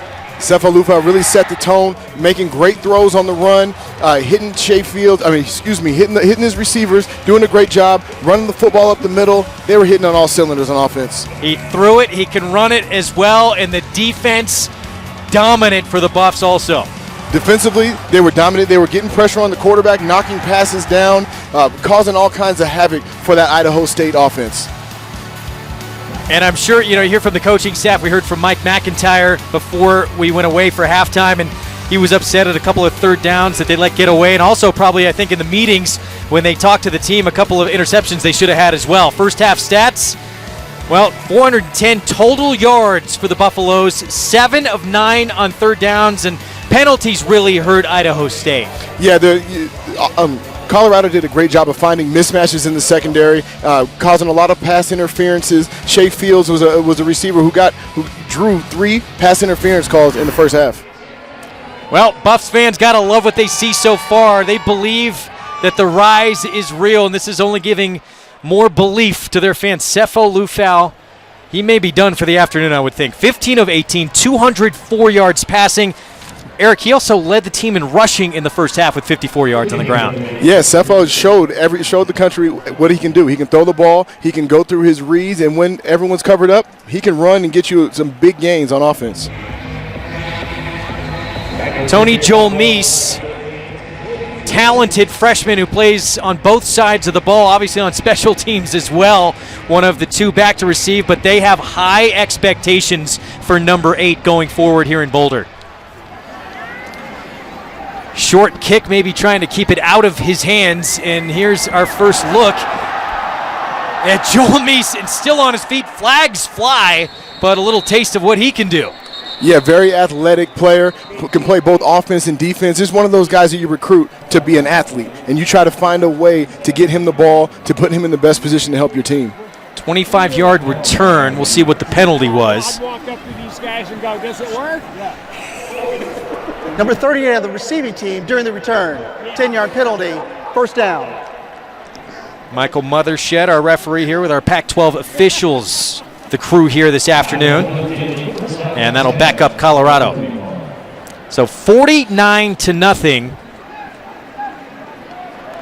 They led again last week in that Rocky Mountain showdown, 31-0 against Colorado State. But here's the penalty. Yeah, you see number 38 grab the defender. It's tough that's the toughest thing I ever had to do as a football player. Play on the kickoff return team. You're running backwards. The kickoff team is running full speed at you, and you have to stop them in your tracks. Very difficult assignment, and unfortunately for Colorado, they got called for the hold on that play. So it's the backup quarterback Steven Montez back out for more action here to start the second half.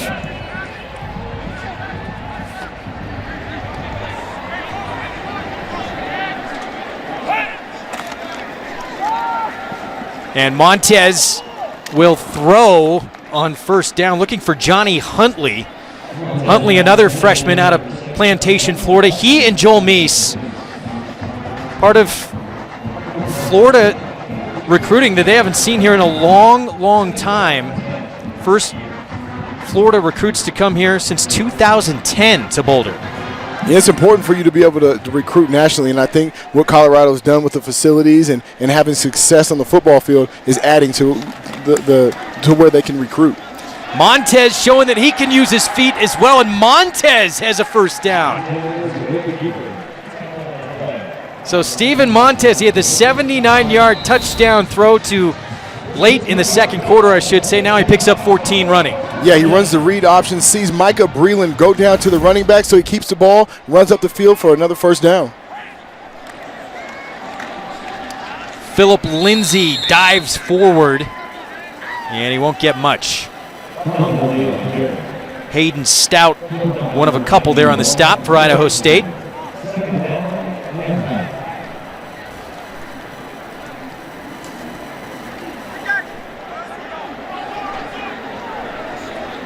Donovan Lee in the backfield. On 2nd and 9, Montez will throw and through the fingertips of Kabion Ento, who had that big touchdown reception. Yeah, I know Kabion would like to have that one back. He ran a hitch route, gets his eyes off the ball, trying to run before he catches the football. So 3rd and 9, what can the backup quarterback come up with? He's shown some ability here early on, which it certainly has to make the coaching staff feel good going forward, having a senior quarterback when Cefo's gone and moved on here for Boulder, Colorado. And here's Montez. Thought about running for a moment. He will keep it, and he is brought down. Micah Breland on the stop for the Bengals. Positive stop if you're Idaho State. All you can do is play who's out there. Maybe it's the backup for Colorado, but you know what? That's a lot better than some of the competition they'll be facing. If you're Idaho State, continue to get gains, gain some confidence so that you're going into your next opponent getting better as a team. So a victory certainly for this Idaho State defense to start this second half. Anytime they can get a stop, they did not stop the Buffs much at all in that first half. And, we heard from the coaching staff, too, that not just the up-tempo, but the up-tempo in altitude is going to be tough for a lot of visiting teams to deal with. Yeah, it's a tough combination. I know for a defense, it's hard. When a team goes up-tempo, you can't substitute. You can't get your defensive linemen in and off the field. You can't disguise coverages, and it really gives you a good advantage for the offense. Hagen Graves calls for the fair catch, and Idaho State will take over their first offensive possession, second half, when we come back to Boulder. Back in Boulder, Colorado leads it 49-0, just underway here in second half action over Idaho State from the Big Sky Conference out of the FCS. Their head coach, of course, Mike Kramer, beat Colorado coming in here with Montana State back in 2006, and visions of that happening this time around were quickly erased by a fast start by the Buffaloes. So Tanner Guller out of the shotgun, had a rough first half. See if things go better here second half. Complete to Hagen Graves for a short gain on first down. Tony Joel Meese on the stop. Well, Idaho State, Pocatello, it's been a nice little pathway to the pros in the past. Some notable alums for the Bengals. Jared Allen had a long time career. Merrill Hodge was one of their leading rushers of all time, and one of just a couple of schools with 2 current NFL head coaches. That's impressive. There's Josh Cook on the reception. And that's good for a first down. Drew Lewis on the stop for the Buffaloes. Now, Idaho State gained the first down right there. Colorado has gone to more of a zone coverage. They're playing base cover 4 coverage, so it's a little bit easier for the Idaho State quarterback. Guller dumps it underneath.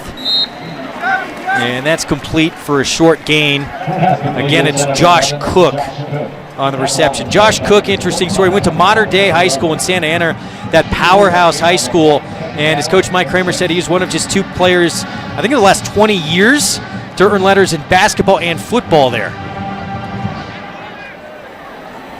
Been their most consistent performer over the last 3 seasons for this Bengals squad. Guller thrown over the middle, looking for Cook again, and he overthrows him. Yeah, and Cook had the alligator arms on that one, going across the middle. You worry about the safeties getting to that quarterback, and that time he was overshot. 6'3", 220 senior Josh Cook. Coach Mike Kramer said he considers himself to be an elite athlete, an elite performer. He's certainly been one of the most reliable pass-catching tight ends in the conference the last couple of years. 3rd and 6. Can the Bengals keep the drive alive here? 11:45 to go, 3rd quarter. Guller rolls right, and intended for Pat Carter falls incomplete. Yeah, 3rd and 5. The Idaho State went to that rollout again, trying to hit the receiver on the outside on the comeback route. Colorado did a great job with the route recognition. It was all over the play. So Sean Chaney will punt it away. Been a long afternoon for Mike Kramer, and he knows he's got to do it again next week. Maybe not face as high-powered in offense and as strong a defense as this, but he has to go to Corvallis to face Oregon State. Yeah, it doesn't get any easier if you're Mike Kramer. So you have to get something out of this game right here. Chaney, high punt. Kyle Evans will leave it alone. And it comes to a stop just inside the 20-yard line. And it looks like Steven Montez and the Colorado offense will get back to work. It's been all smiles for fans of the Buffaloes. We'll return to Folsom Field in a minute. Back in Boulder, and there's co-offensive coordinator Darren Chiaverini. Of course, won 3 bowl championships during his playing days as a wide receiver in Boulder. He said when he came here, some of the players kind of looked at him sideways. He coaches the players very hard, and some of them were like, what is happening here? Who is this guy? And that's always tough when you get a new coach that comes in. With a different message, and it's important for the players. Listen to the message, not the delivery of the message. And Darren Chiaverini is an intense player. He was an intense player when he played. Now he's an intense coach, and that's just his personality. Jay McIntyre on the reception. He said Chiaverini, he wants this offense to believe that they are the best offense in the Pac-12. Here's Montez, keeps it, and he gets it just shy of the 40-yard line. Brandon Monroe on the stop for Idaho State. Gain of 13 on the play. He has some nice ability to run. Yeah, Montez had a quick screen. Idaho State covered it up, so he pulls the ball down, runs opposite, has the speed and the strength to get outside. 3 receivers line up on the right side. They'll keep it on the ground. It's Kyle Evans who had a nice first half on the carry. So Colorado leading 49-0 here in their home opener. Greg Wolf, Eric Coleman with you. And Colorado, of course, looked brilliant last Friday night in Denver when they won the Centennial Cup, beating Colorado State 44-7. It was interesting. They got a vote in both the AP poll and the USA Today coaches poll. Here's Kyle Evans on a nice run, and he's very close to another first down. But they had not received a vote of any kind since 2008, so it was a long time coming. Yeah, it was a long time coming, and it's funny when we talked to Coach McIntyre, he wasn't impressed at all by that. I know the players were excited to be, considered to be in the top 25, and hopefully they'll continue the success and get into that top 25 someday. Kyle Evans picks up the first down. If you're a coach, you can't look, even if you do look at it, you can't admit you look at it, right? No, you can't. You can never admit that you're worried about the rankings, but as a player, it's something to be excited about. You watch SportsCenter, and you watch the different highlights, and you see your team at the bottom line on the scoreboard with the ranking next to it. It's a good feeling. So first down with Montez in. They're continuing to move the chains here, and Montez on the run. And he will dump it off to Chris Bounds, the tight end out of Thousand Oaks, California. Gain of 8 on the play. Good job of Montez continuing to show his athleticism, getting outside the pocket, making smart decisions. This kid is doing a great job of managing the offense, and I look forward to seeing how he continues to progress. Second and short. Kyle Evans got thrown back, stayed on his feet. Finally, he is brought down. Trevin Alloy, the sophomore out of Murray, Utah, wraps him up. Yeah, this time Trevor Malloy did a great job of getting penetration, getting the running back's feet stopped in the backfield. That helps your teammates get to the ball and end up with a tackle for loss.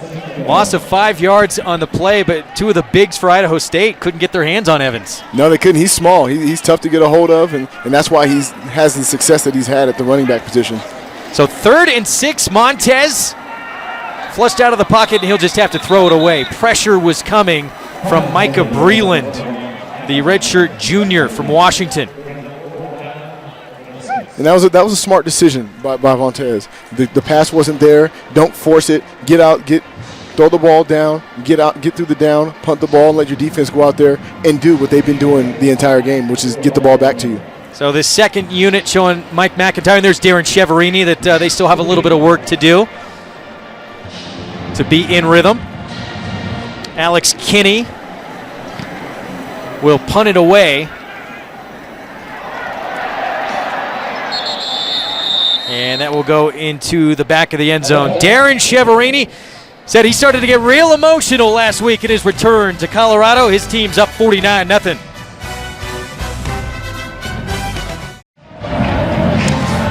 Back in Boulder, Colorado leads it 49-0, 8:21 to go here in the third quarter. Let's go downstairs to Kendra. Thanks, guys. I'm here with Athletic Director Rick George. Well, we talked to you last spring about all these new fabulous facilities that you guys were building and wrapping up. Let's just elaborate a little bit more on what those mean to the program, what they mean for recruiting, and now that they finally finished up, how do you like them? Well, we love them. You know, the facilities have been great for all of our sports, and it's really having an impact on our recruiting. Our student athletes are thriving. We're really doing a great job in the classroom, and I think it's because they love these facilities and they don't want to leave them. So they've been great for us. Well, Rick George, he's done a tremendous job. There's an interception on the play. Tony Joel Meese, the talented freshman we talked about, plays on both sides of the football, showing his athletic ability right there. Yes, he is showing his great athletic ability, playing zone coverage, keeps his eyes on the quarterback and is able to break back on the ball, make the catch, stay in bounds. This kid has a promising future, whether it's on offense, defense. He's going to help this Colorado football team. Yeah, said he's been playing both sides of the football since he was 5 years old. Really doesn't have a preference. They'll stay on the ground, and it's Bo Bisharat, the freshman, with the call. Let's go back to Kendra. Thanks, guys. It's hard to get a conversation in when the Colorado offense is on the field because it happens so quickly, and you know they're going to score just about any second. But elaborating on those facilities and talking about the student athletes, Coach Mack told us yesterday, it has revitalized the student athletes, and it's not just about football, it's not just about basketball, it's about every sport, every Olympic sport. Everybody got new stuff. So how does it revitalize the athletes and the students, and you see them walk in there every day? Well, it just reinforces our culture, I mean, we've got a great culture here in our program, and, having facilities like this for our student athletes, they stay here more, they become more together as a group, not just one team, and so it's been really refreshing to see our student athletes embrace these facilities, and I think they've worked really well for us. Well, and last but not least, I'd be remiss if I didn't mention the Olympic athletes, the medalists from Colorado, and Emma Coburn and Jenny Simpson, and the Pac-12 just dominating in the Olympics in general. But can you talk about those two athletes? Well, I can. I mean, they're two great young ladies, and they've got great character and just what we want, when we talk about our core values. But they competed at the highest level. 2 bronze medals, the first in their different event. Americans winning is really special, and they're both buffs. They're both from the conference and the Conference of Champions, so we're really proud of what they've done. Well, and we are excited to be here today. We love the crowd that's on hand. You said to me before the game, or actually just before we started this interview, it's fun to see this kind of a win and this kind of excitement about this program and what Coach Mack has going on. Do you feel a sense of excitement as well about this team this season? Yeah, I do. We've got a lot of upperclassmen on this team, and they were playing with a lot of confidence. It's what we expected and what we anticipated, but it's great to see them perform on the field the way they are. Well, thank you so much, and we appreciate your time, and go Buffs. Yeah, go Buffs. Have a great day. Back to you guys. Kendra, thanks. Kyle Evans, they're dangerous in space. Rick George, he's in his 4th year here as well as the AD. He was barely a month on the job. He presented a plan to the Board of Regents saying a new facility, it was not a want, it was a need. It'd been talked about for years. It had never happened. 3 months later, it was approved, and then 2 years later, the Buffaloes were moving in, and that has just been a boon for recruiting, Eric. Oh, it's huge for recruiting. Around the country, you look at the different colleges, they have great facilities, and it shows these recruits that you're investing in their success. And it's great to see Colorado with these wonderful facilities. I know we were in there talking to the coaches last night. Well, play action, and Steven Montez instead rolls out. He finds Kabion Ento for the touchdown. Beautifully designed play by the Buffaloes. Great design by Cheverini and Lindgren. Montez got outside the pocket, was able to keep the play alive, throw another touchdown pass. Great execution from the backup quarterback, and a guy now, Kabion Ento, with a couple of touchdowns, who might start seeing the playing field a lot more often with this afternoon he's having. Yeah, it's important that you play well in these situations. You're getting an opportunity to show the coaches what you can do, and all that success, all that hard work that you do in practice, translate it when all the lights are on, when everyone's watching. Great things will happen for you. Well, Colorado up so big, they're giving the backup kicker opportunities. Chris Graham, the extra point is good. Steven Montez to Kabion Ento. Buffaloes lead it 56-0.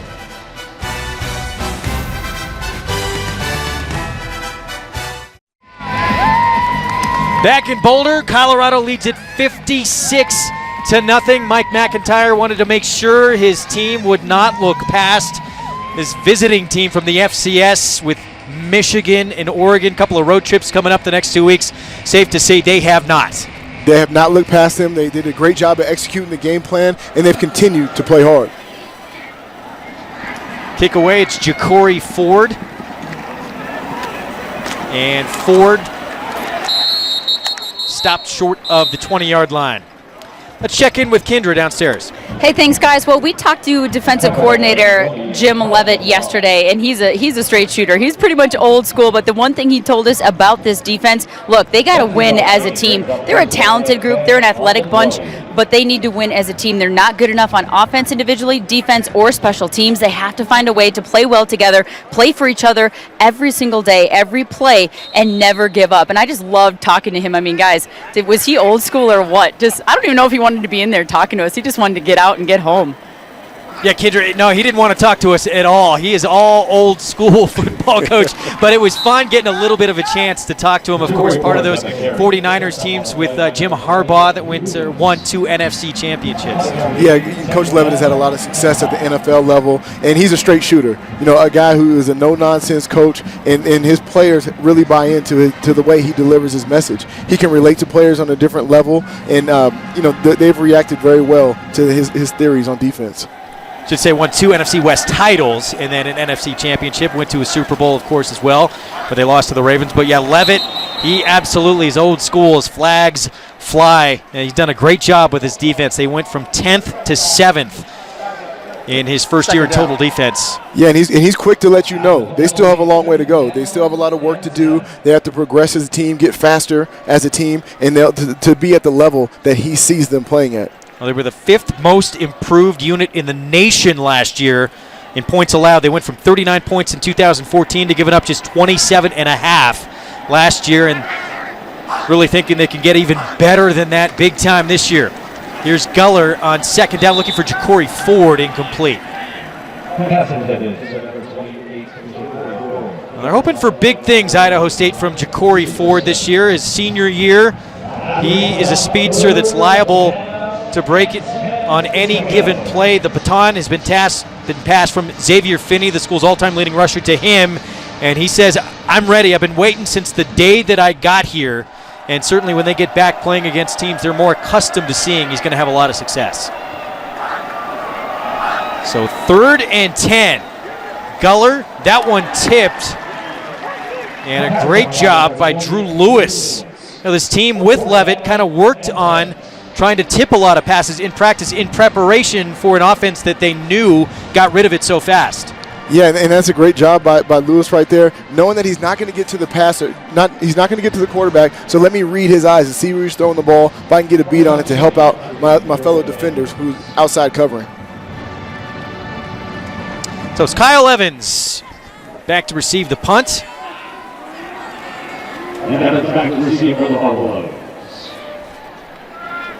Kyle Evans, the sophomore out of San Jose, kind of feel like Coach McIntyre has a soft spot for him, being a former coach at San Jose State, where Kyle Evans is from. Time now to take a look at the 76 fueled moments. And it's quarterback, senior, 4-year starter, Captain Sefo Lufau.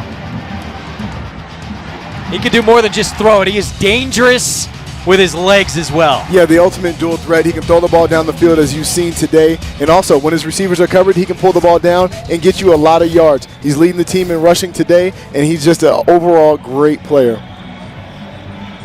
Well, they left game last week against Colorado State, and the coaching staff took a little bit of heat for it. They made sure that did not happen this time around. He's done for the afternoon. Here's Bisharat on the call. Bo Bisharat, interesting. He had originally committed to Stanford, but that's just more proof that this big-time players, 4-star recruit, and one of the biggest recruits in the McIntyre era. Yeah, you know, recruits want to go somewhere where things are moving in a positive direction. And I really think that Mike McIntyre has moved this program, changed the culture of the program. You see the veteran leadership, the Cheeto Awuzie. You know, he's buying in to what McIntyre is selling and in putting that onto the young guys, and they're all believing, and you're seeing it right here on the field. So 2nd and 5, and they'll go to Bisharat again. And he is stuck. Ball comes loose, and Idaho State with a football. It's number 44, Christian Holland, who took it away. Great headsy play by Christian Holland, not only securing the tackle, but going for the strip and getting the ball back and running after the play. Well, the freshman here learning you got to hang on to the football in traffic. Yeah, and he's going to learn if you don't take care of the football, you're not going to get many opportunities. So you have to secure that ball, and that's one thing that I said. You're up 56-0. You cannot get complacent. You have to continue to get better and improve, because next week you have another opponent that you're going to have to fight for. Well, nice moment to see for Idaho State as well, when on an afternoon not much has gone right for them, to see something positive happen for them. So first time this afternoon they have great starting position. Here's Tanner Guller, and he dumps it off. Josh Cook, and luckily number 30 Ryan Severson there for the stop. Otherwise Cook could have been in for 6. Yeah, they caught Colorado in a man-to-man coverage. They ran Cook across on a low double rub route. He caught the ball, had some room to run, but it was a great open field tackle. Gain of 4 on the play. Makes it 2nd and 6.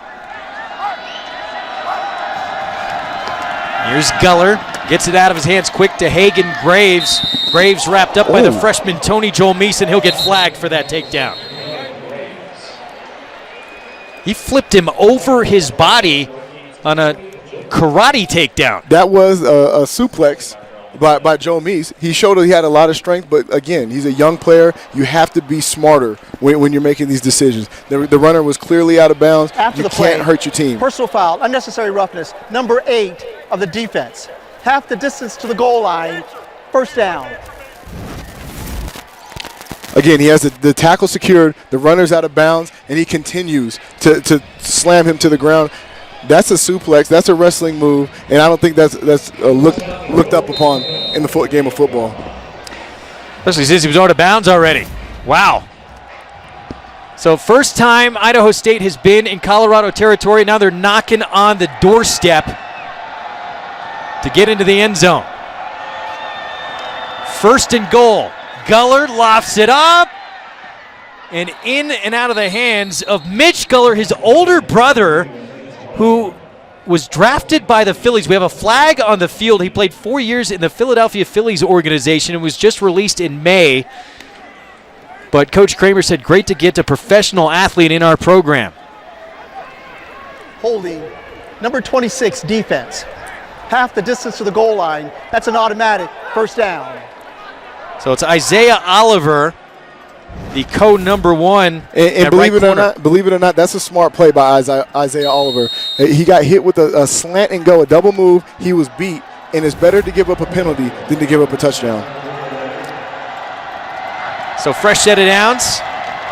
1st and goal. Ja'Cory Ford tries to go straight ahead, and he's met by Jace Frankie. Frankie, the senior out of Camarillo, California. There's not been really any room up the middle running for Idaho State. Yeah, you've seen the difference in the line, on the line of scrimmage. Offensively, Colorado's been able to run the ball down the field at will. Defensively, they've stopped the run, they plugged the gaps up the middle, and limited Idaho State in what they can do. So 2nd and goal.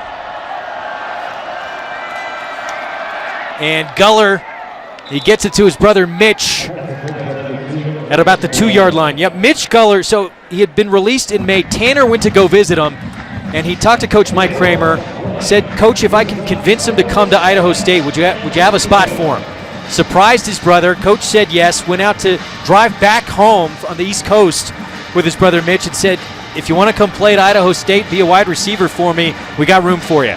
Yeah, and he was a standout wide receiver in high school, and it was great to hear that the Philadelphia Phillies organization is paying for his college. So he skipped the college ranks to go play professional baseball, and now the Phillies honored his contract, paid for his college so he can get that education.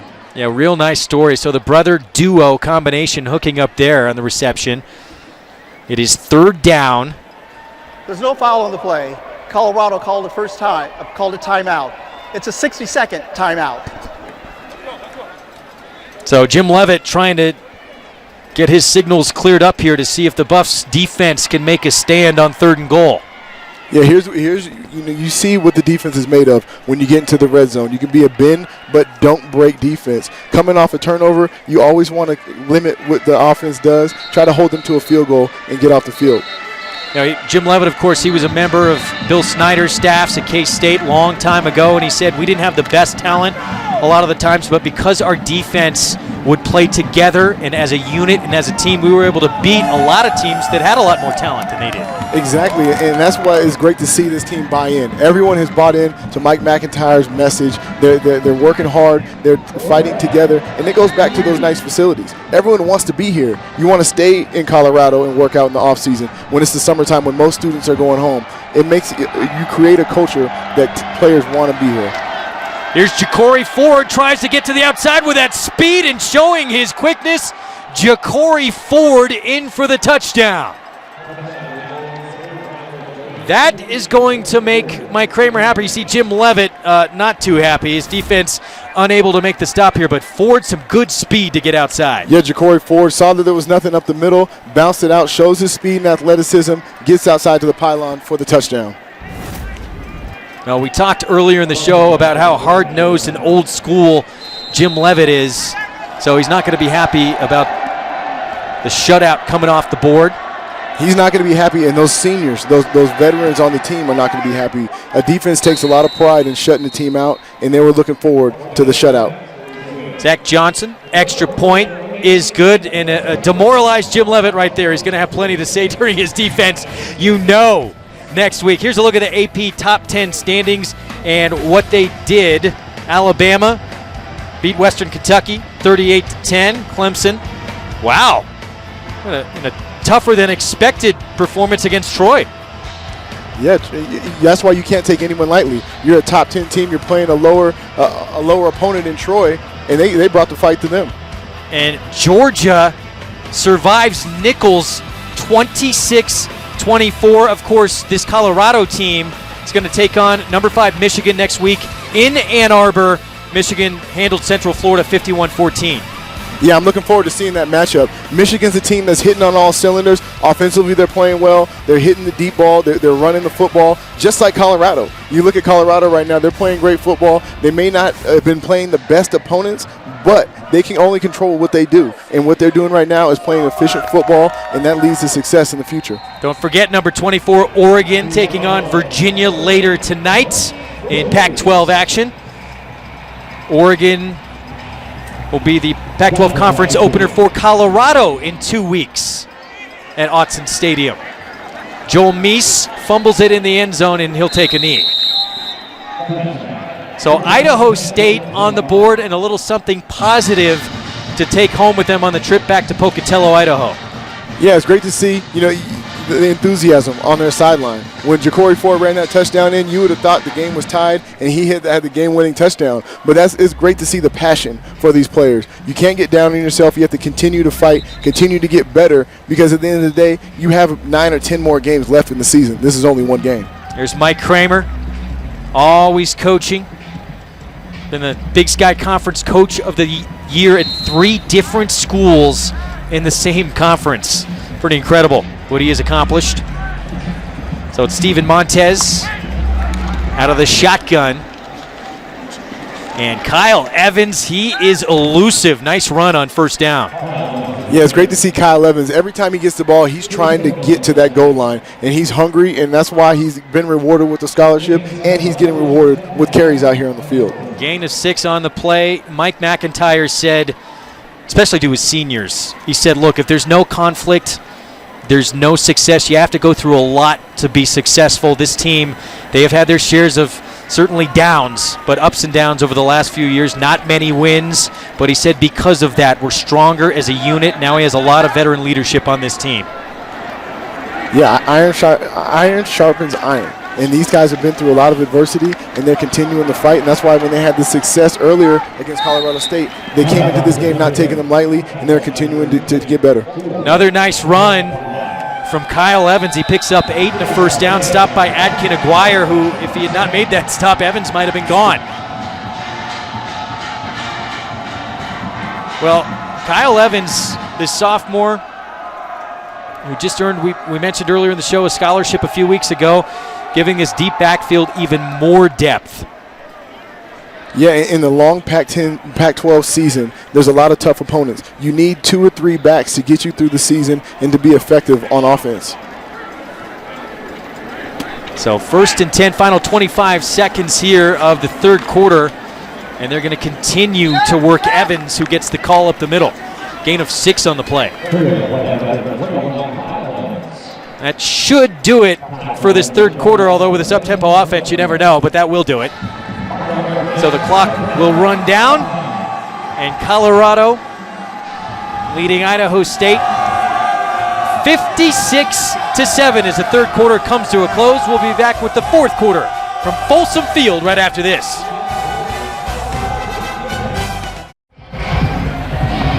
Back in Boulder, home opener for the Buffaloes. They lead at 56-7. Here's a look at the game recap to this point as we set fourth quarter action. But Buffaloes started strong early with that up-tempo offense, Eric, and they look sensational from the get-go. They looked great from the start. They came out on the first couple of drives scoring touchdowns. Lufau ran the ball in, threw the ball in. Defensively, they got after the quarterback. They created turnovers. They knocked passes down and got their team off the field. The backup quarterback even getting in on the action with Kavion Ento. Steven Montez has performed admirably here in second half action. He has a couple of touchdown tosses. So 2nd and 5 as Kyle Evans gets the call again, and Evans looks like he has another first down. Gain of 5 on the play. Well, Mike McIntyre said to this group, he said, look, if I told each player, I didn't want to put too much pressure on them. It was a big theme last year of not finishing games, but he said to his players, if you star in just your role, he said that everybody's dreams on this team will come true, but you got to do what you do in the heat of battle.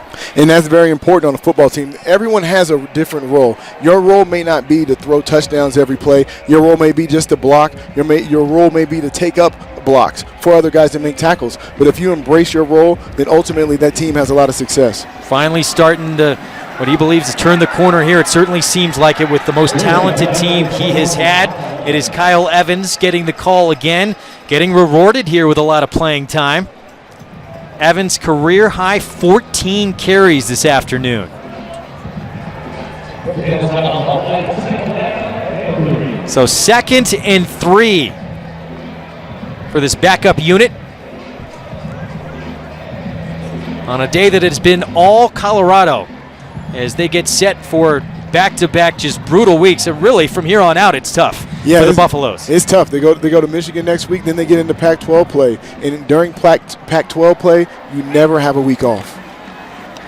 15th carry for Evans. And another nice run, and he'll have the first down. I'll tell you what, Evans is putting in a bid to get a lot more carries. He's doing a great job eluding tacklers and getting those extra yards once he gets tackled. Yeah, 15 carries, 57 yards. And remember, we haven't even seen Michael Adkins yet this season, who we will at some point, but he was a freshman All-American back in 2013. Honorable mention, All Pac-12. But he started practicing again. He's helped, but we're going to see him down the line as well. Yeah, the coaches want to make sure that he's good for down the stretch. He's one of the most gifted all-around running backs that this team has, and it's going to be great to have him down during Pac-12 play. Here's Bo Bisharat. He had the ball ripped out of his hands last time. He made sure with two hands that he hung onto the football that time. Yeah, the youngster, you have to learn. And the only way you can learn is by going out there and getting the reps. And I'm sure he was the person on the sideline who was most hard on himself. So Bo, he learned from it. He's going to continue to grow from that. And I promise you, he won't fumble again today. So we have a change at quarterback. The third-string quarterback will now be coming in, Jordan Gerke. So everyone's getting a little bit of action. Last season, played in 3 games. You see 12 of 24, touchdown and an interception. He'll keep it on the ground. Bisharat gets the call. And not a lot there for the freshman. So Gerke out of Scottsdale, Arizona. He was really in a battle all spring and fall for the backup position with Steven Montez. But it was just after last week's game that Montez was named the number 2 starter. They'd been co-number 2s to that point. Yeah, it's great to see that competition for the backup spot because, ultimately that competition breeds success. You get the cream rises to the top, and these players are setting themselves up for the future after Sefo Liufau graduates and moves on to the next level. 3rd and 7, they send Bisharat in motion. And over the middle, looking for Robert Orban. Incomplete, flags on the play.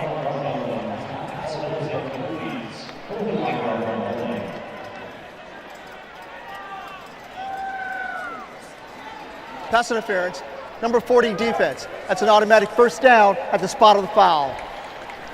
That's Jake Pettit, the senior from Beaumont, California. Flag for the penalty. And as a defender, when you're in coverage, you have to keep your eyes on the receiver.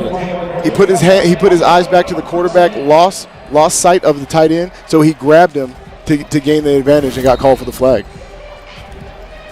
Well, these linebackers, really the strength of this Idaho State defense if they hope to have a good year in conference, and Pettit a big part of that. He was 3rd on the team last year with 91 total tackles. He's had some real big games, but the linebackers are what has Mike Kramer so excited when they get into conference this year. Handoff to Troy Lewis, who sees some action. Yeah, and to go back and talk about the linebackers, Mike Kramer believes this is the best group of linebackers he's ever coached. And you're talking about over 25 years of experience coaching. That is a credit to the hard work these players put in. You talk about Hayden Stout, Mario Jenkins, and Jake Pettit. These guys are hard workers, and they're going to have a lot of success once they get into Big Sky play. Now it's 2nd and 9. Clock ticking. There's Mike Kramer. You get to smile briefly when Ja'Cory Ford got into the end zone for a touchdown, their only score in the afternoon. And on 2nd down, Gerke in trouble, tries to get rid of it, falls incomplete. He was looking for Danny Galloway. Good coverage there from Hayden Stout. Yeah, Hayden Stout with the blitz up the middle, able to get pressure on the quarterback, wrap him up. But fortunately, he's able to get the ball off and get it downfield before getting sacked. So brings up 3rd and 9. 3rd-string quarterback, Jordan Gerke. See if he can make a conversion here and move the chains. And they will keep it on the ground. Again, they go to Troy Lewis up the middle. And that'll bring up 4th down. Gain of 3 on the play.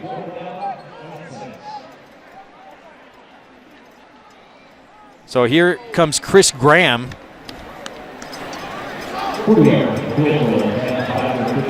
Diego Gonzalez, the starter, his work done for the afternoon. This will be a 40-yard attempt for Graham.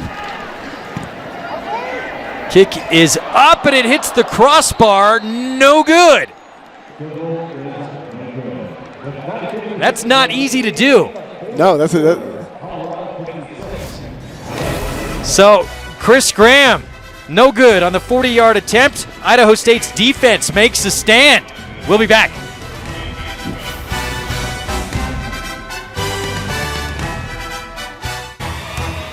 Back in Boulder, home opener for the Colorado Buffaloes has been sensational. They lead it 56-7 over Idaho State. The Bengals visiting from the Big Sky Conference. We have a change at quarterback. The backup Tom Jewell in under center, and Michael Dean doesn't get much. We have a flag down. Tom Jewell from Pocatello, Idaho, where Boise State is located.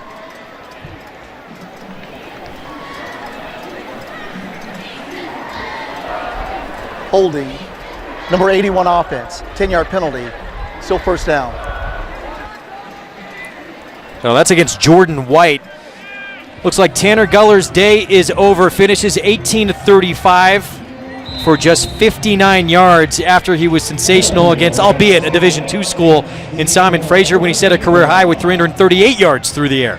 Yeah, it was important to get him some reps here against this competition. The defensive backs are a lot faster, they close quicker, and they're longer. So it's good to have your quarterback get experience playing these Pac-12 defensive backs. That was close to being picked. Intended for Jordan White. Andrew Bergner there on the coverage, who maybe was looking at the end zone there. Yeah, he had his eyes on the goal line. Great break. He backed up a couple of steps, read the quarterback, put that foot in the ground, and broke on the pass. Well, dangerous territory here. Yeah. 3rd and 19. And if they do not convert, going to be great field position for Colorado. See what Jewell can come up with. Rolling right, in trouble, trying to get rid of it to Hagan Graves. Double coverage was there, and it's incomplete. Brings up 4th down. Great coverage down the field by the Colorado secondary.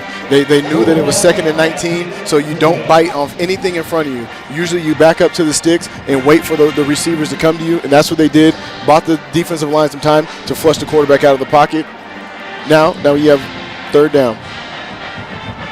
It brings up 4th down, actually, 4th and 19. But we talked top of the show, and they're going to go for it here. Sorry, it is 3rd down. 3rd and 20. And here is Jewell looking deep. First deep shot really they have taken. Intended for Hagan Graves, incomplete. Yeah, when you're backed up like this, it's 3rd and 20. Taking the deep shot is just like if it gets intercepted, it's just like punting the ball. So there's really not much risk. So now it's 4th down. And there's Bergner, who nearly had the interception. Kyle Evans back to receive right at midfield, so it's going to be great field position here for the Buffaloes. Sean Chaney in his own end zone to punt it away. And with what we've seen out of Kyle Evans today, this should be exciting on the return. Backtracking, very good punt. And Evans will let it bounce, and it'll come to a stop near the 30-yard line. And that's where Colorado will take over on offense. 57-yard boot from Sean Chaney. We'll be back to Boulder. Buffaloes lead at 56-7.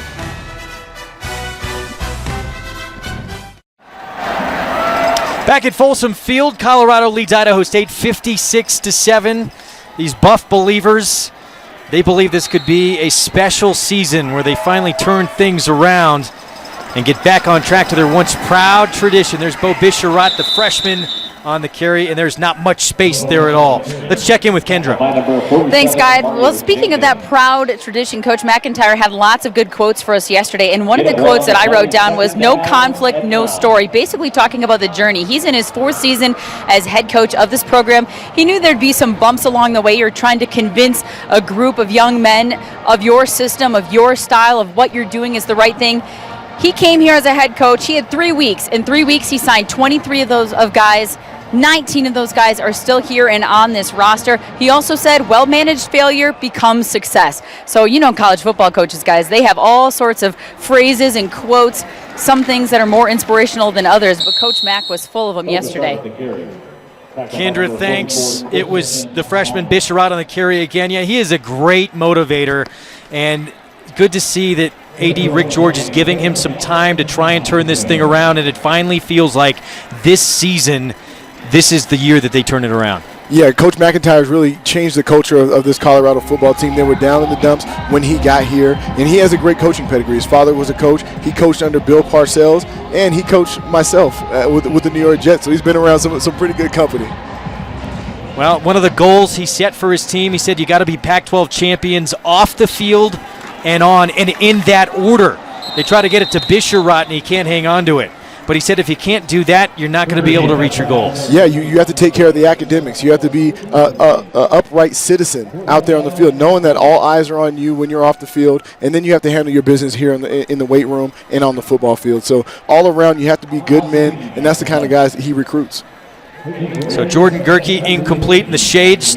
Coach Shev still has him on, but a credit to him as well. He's brought in some great assistant coaches as well to run the offense, the defense, and other parts of this team. Punt is away. Tucker Louis McGee, he takes a pop as he's out of bounds near the 37-yard line. 56-7, Colorado lead.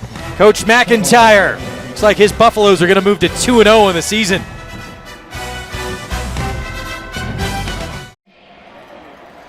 Back in Boulder, it's been all Colorado. They lead at 56-7 in their home opener against Idaho State. Visiting from the FCS, the Big Sky Conference, Greg Wolf, Eric Coleman with you, Kindred D. St. Aubin as well. And very impressive home opener, but things going to get a lot tougher from here on out. Next week, it's off to Ann Arbor to take on Michigan, a Michigan team that looked fantastic earlier today. Yeah, they did. They were hitting on all cylinders. A lot of big plays. They had 3 block kicks in the special teams area. Here's James Madison. He gets the call, and he's wrapped up by Andrew Bergner. Madison, redshirt sophomore out of Banning, California. Gain of 7 on the play.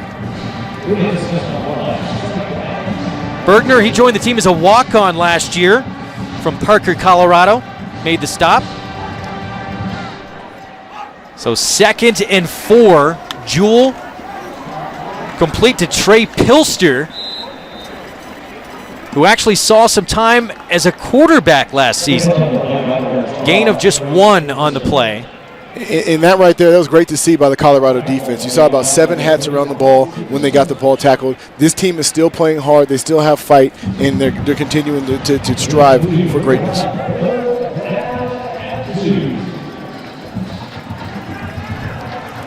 So 3rd and 2. Jewell looking for Pilster, and that's incomplete. Good coverage there by Bergner. Yeah, that was a smart play. Bergner read that play, defeated the block, and if he threw the ball to the receiver, he's going to end up with an interception. So 4th and 2, and why not, right? You have nothing to lose at this point. You know, you have nothing to lose right now. You're trying to continue the drive and get as many reps as possible if you're on offense. 4th and 2, can they convert? Jewell's going to throw it with time, taking a shot downfield, intended for Mitch Guller. Incomplete. The freshman phenom Tony Joel Meese in on the coverage out of South Plantation, Florida. And you can watch the pressure right here up the middle. Michael Matthews with the pressure gets a big-time shot on the quarterback, causing him to overthrow the route. Coach McIntyre said with that defensive line, he said, we got some dudes up on that front line now this year. We look finally like a Pac-12 defensive line. Yeah, and that's part of the reason they can move to a 3-4 defense. You need big, stout defensive linemen to take up blockers to keep them off your linebackers. Well, nice run here. Breaking free and slipping away from tackles. It's Troy Lewis. the sophomore from Sammamish, Washington. Gain of 17. And he's patient. He reads his block, bounces it outside, makes the defender miss, and is able to get up the field for 17 yards. Great first carry of the game. So big gain there from someone who has not seen a lot of action here in the program, but getting a few calls here this afternoon with this game now out of hand. 5:35 mark to go in this game. Colorado is going to move for the first time since 2013 to 2-0 on the season. And they'll give it again to Troy Lewis. And not much there. Mario Jenkins, one of several on the stop.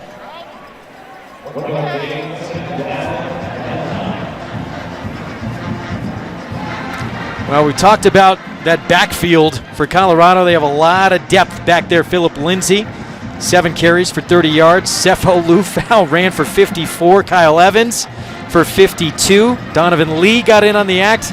And even the backup quarterback, Steven Montez, had a nice day running the football. And that's what you call running by committee. Everyone getting an opportunity, taking advantage of it. 250 yards on the ground. They rushed for 260 last week. 2 great performances.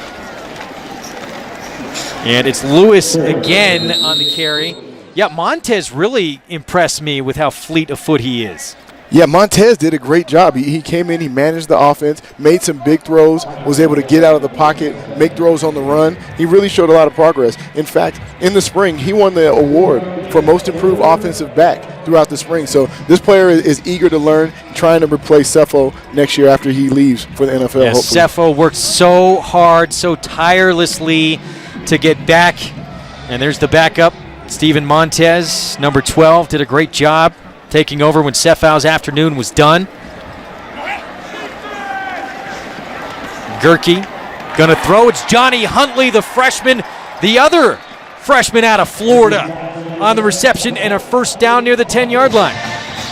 Great route. He ran a 5-yard square in, beats the cornerback inside leverage, and has the toughness. You know, to go across the middle, it takes a lot of toughness to go across the middle and be able to get up the field. So great job of catching the ball, getting upfield, and converting the first down. Now we have a player down, number 44, Christian Holland for Idaho State. So we'll continue to monitor that situation as you take a look there at Huntley. Huntley had offers from TCU, Tennessee, West Virginia.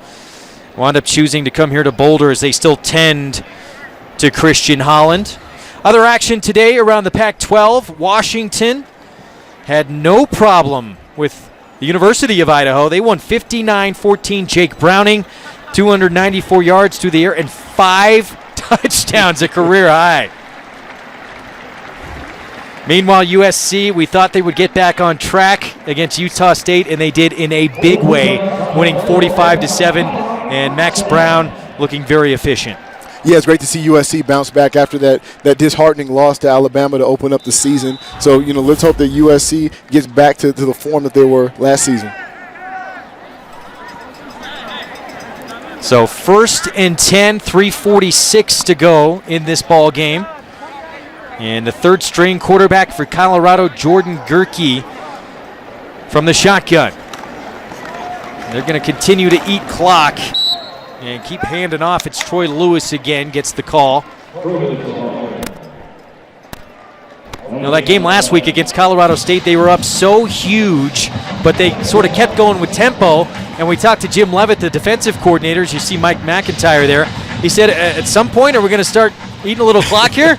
Yeah, you at some point you have to run the clock down, or you leave that defense out there. The defense is going to get a lot of reps. It's great to run the high-powered offense, but when it's over, when the game's over, put the brakes down, run the football, and run some clock down. So 2nd down, and they will continue to try and eat clock. They go up the middle yet again to Troy Lewis. Tackled by Jake Pettit, one of those star linebackers for Idaho State. And we have a timeout and an injured player down on the field.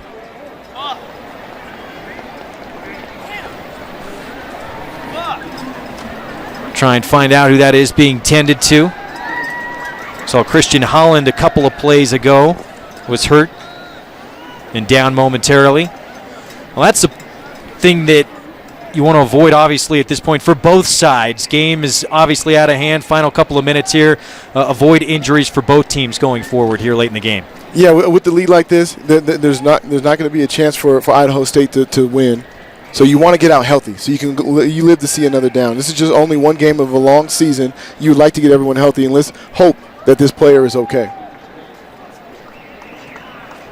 It is John Raheem Peoples who is down as his Idaho State teammates continue to look on. He had transferred from BYU. He was actually a top defensive lineman coming out of high school, one of the top 50 in the country, and they were expecting him to be a big factor this year. So this, never want to see this. There's Coach McIntyre looking on.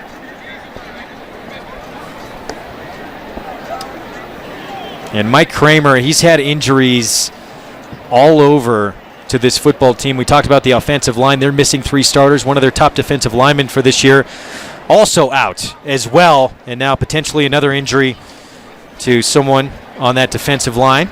But finally, good news here. We see Peoples finally at least sit up. Yeah, that's a great sign. And going back to Mike Kramer, last year he lost 2 of the best players on his defense. It really hurt him. Michael Jenkins, Tyson Manu. He missed those 2 players, and it really affected the way they played last season. Nice round of applause here as Peoples will be helped off the field. Later tonight, Mike Yam, Nigel Burton, and Eric Allen highlight all the big plays, big hits, and big upsets from the biggest college football day of the week. Tonight, of course, the Dogs keep rolling. Highlights from the Holy War, and the Trojans get back on track. Pac-12 Final Score presented by Microsoft every Saturday night on Pac-12 Network, or watch on Pac-12 Now and pac-12.com. So Peoples headed back to the locker room, and we just hope for the best for that young man. So 3rd and 8, final 2:20 to go with this football game. And Colorado has this one safely wrapped up. Again, we've talked looking ahead to how deep challenges that they face the next couple of weeks. It's Michigan at Ann Arbor next week. That is followed by a road trip to number 24, Oregon, to open up conference play as Troy Lewis gets the call. But what do you think as you see this team here offensively, defensively, looking sharp on both sides of the ball now 2 weeks in a row? What do you think they can do here in the Pac-12 South? I think they can make some damage. You know, what I like to see out of this game is the focus that the players have. They're executing the offense efficiently, running the up-tempo offense defensively. They're getting off the field on 3rd down, and they're not beating themselves. That's the biggest point that you want to do as a team. If you hurt yourself, you don't give yourself a chance. You go out there and execute, you tackle, you catch the ball, you do what the coaches ask of you. You give yourself a shot no matter who you're playing against. So that's the most surprising thing and the most optimistic thing I've seen about Colorado these last 2 weeks. There's Troy Lewis again on the carry. He'll get a couple of yards. Of course, they played UCLA ultra tough both of the last 2 seasons. Those were both games that the Buffaloes felt they could have won. They had Utah on the ropes, played them very tough last year. Again, 4 conference losses last year by a combined total of 20 points, all teams who were at one point in the top 25. So I'm just a lot of reason to be optimistic about this season for Colorado. Yeah, a lot of reason to be optimistic and a lot of reason to want to finish. You know, these older players, these veterans have been through these tough games. Losing all these close games hurts you. It hurts a lot, and it makes you work harder in the offseason. It makes you put in that extra work, and hopefully during the Pac-12 season they'll win some of those close games. So Idaho State taking over. It's James Madison on the carry, and he'll get a couple.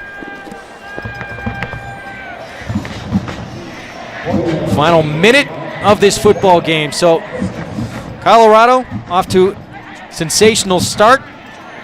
They move to 2-0 on the season, the first time they have done that since 2013, as they get prepared to hit the road and face Michigan. Idaho State tries to go up the middle, and not much room. gain of 2 on the play. And that is going to do it.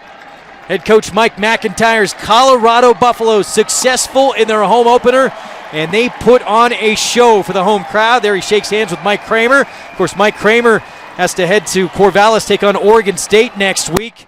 So it's going to remain tough facing another Pac-12 foe. But the Colorado Buffaloes, already they look a lot better than what they have in years past. They could be something special this season. After this short break, we'll send you to the San Francisco studio for an update, and then we'll be back to wrap things up here in Boulder.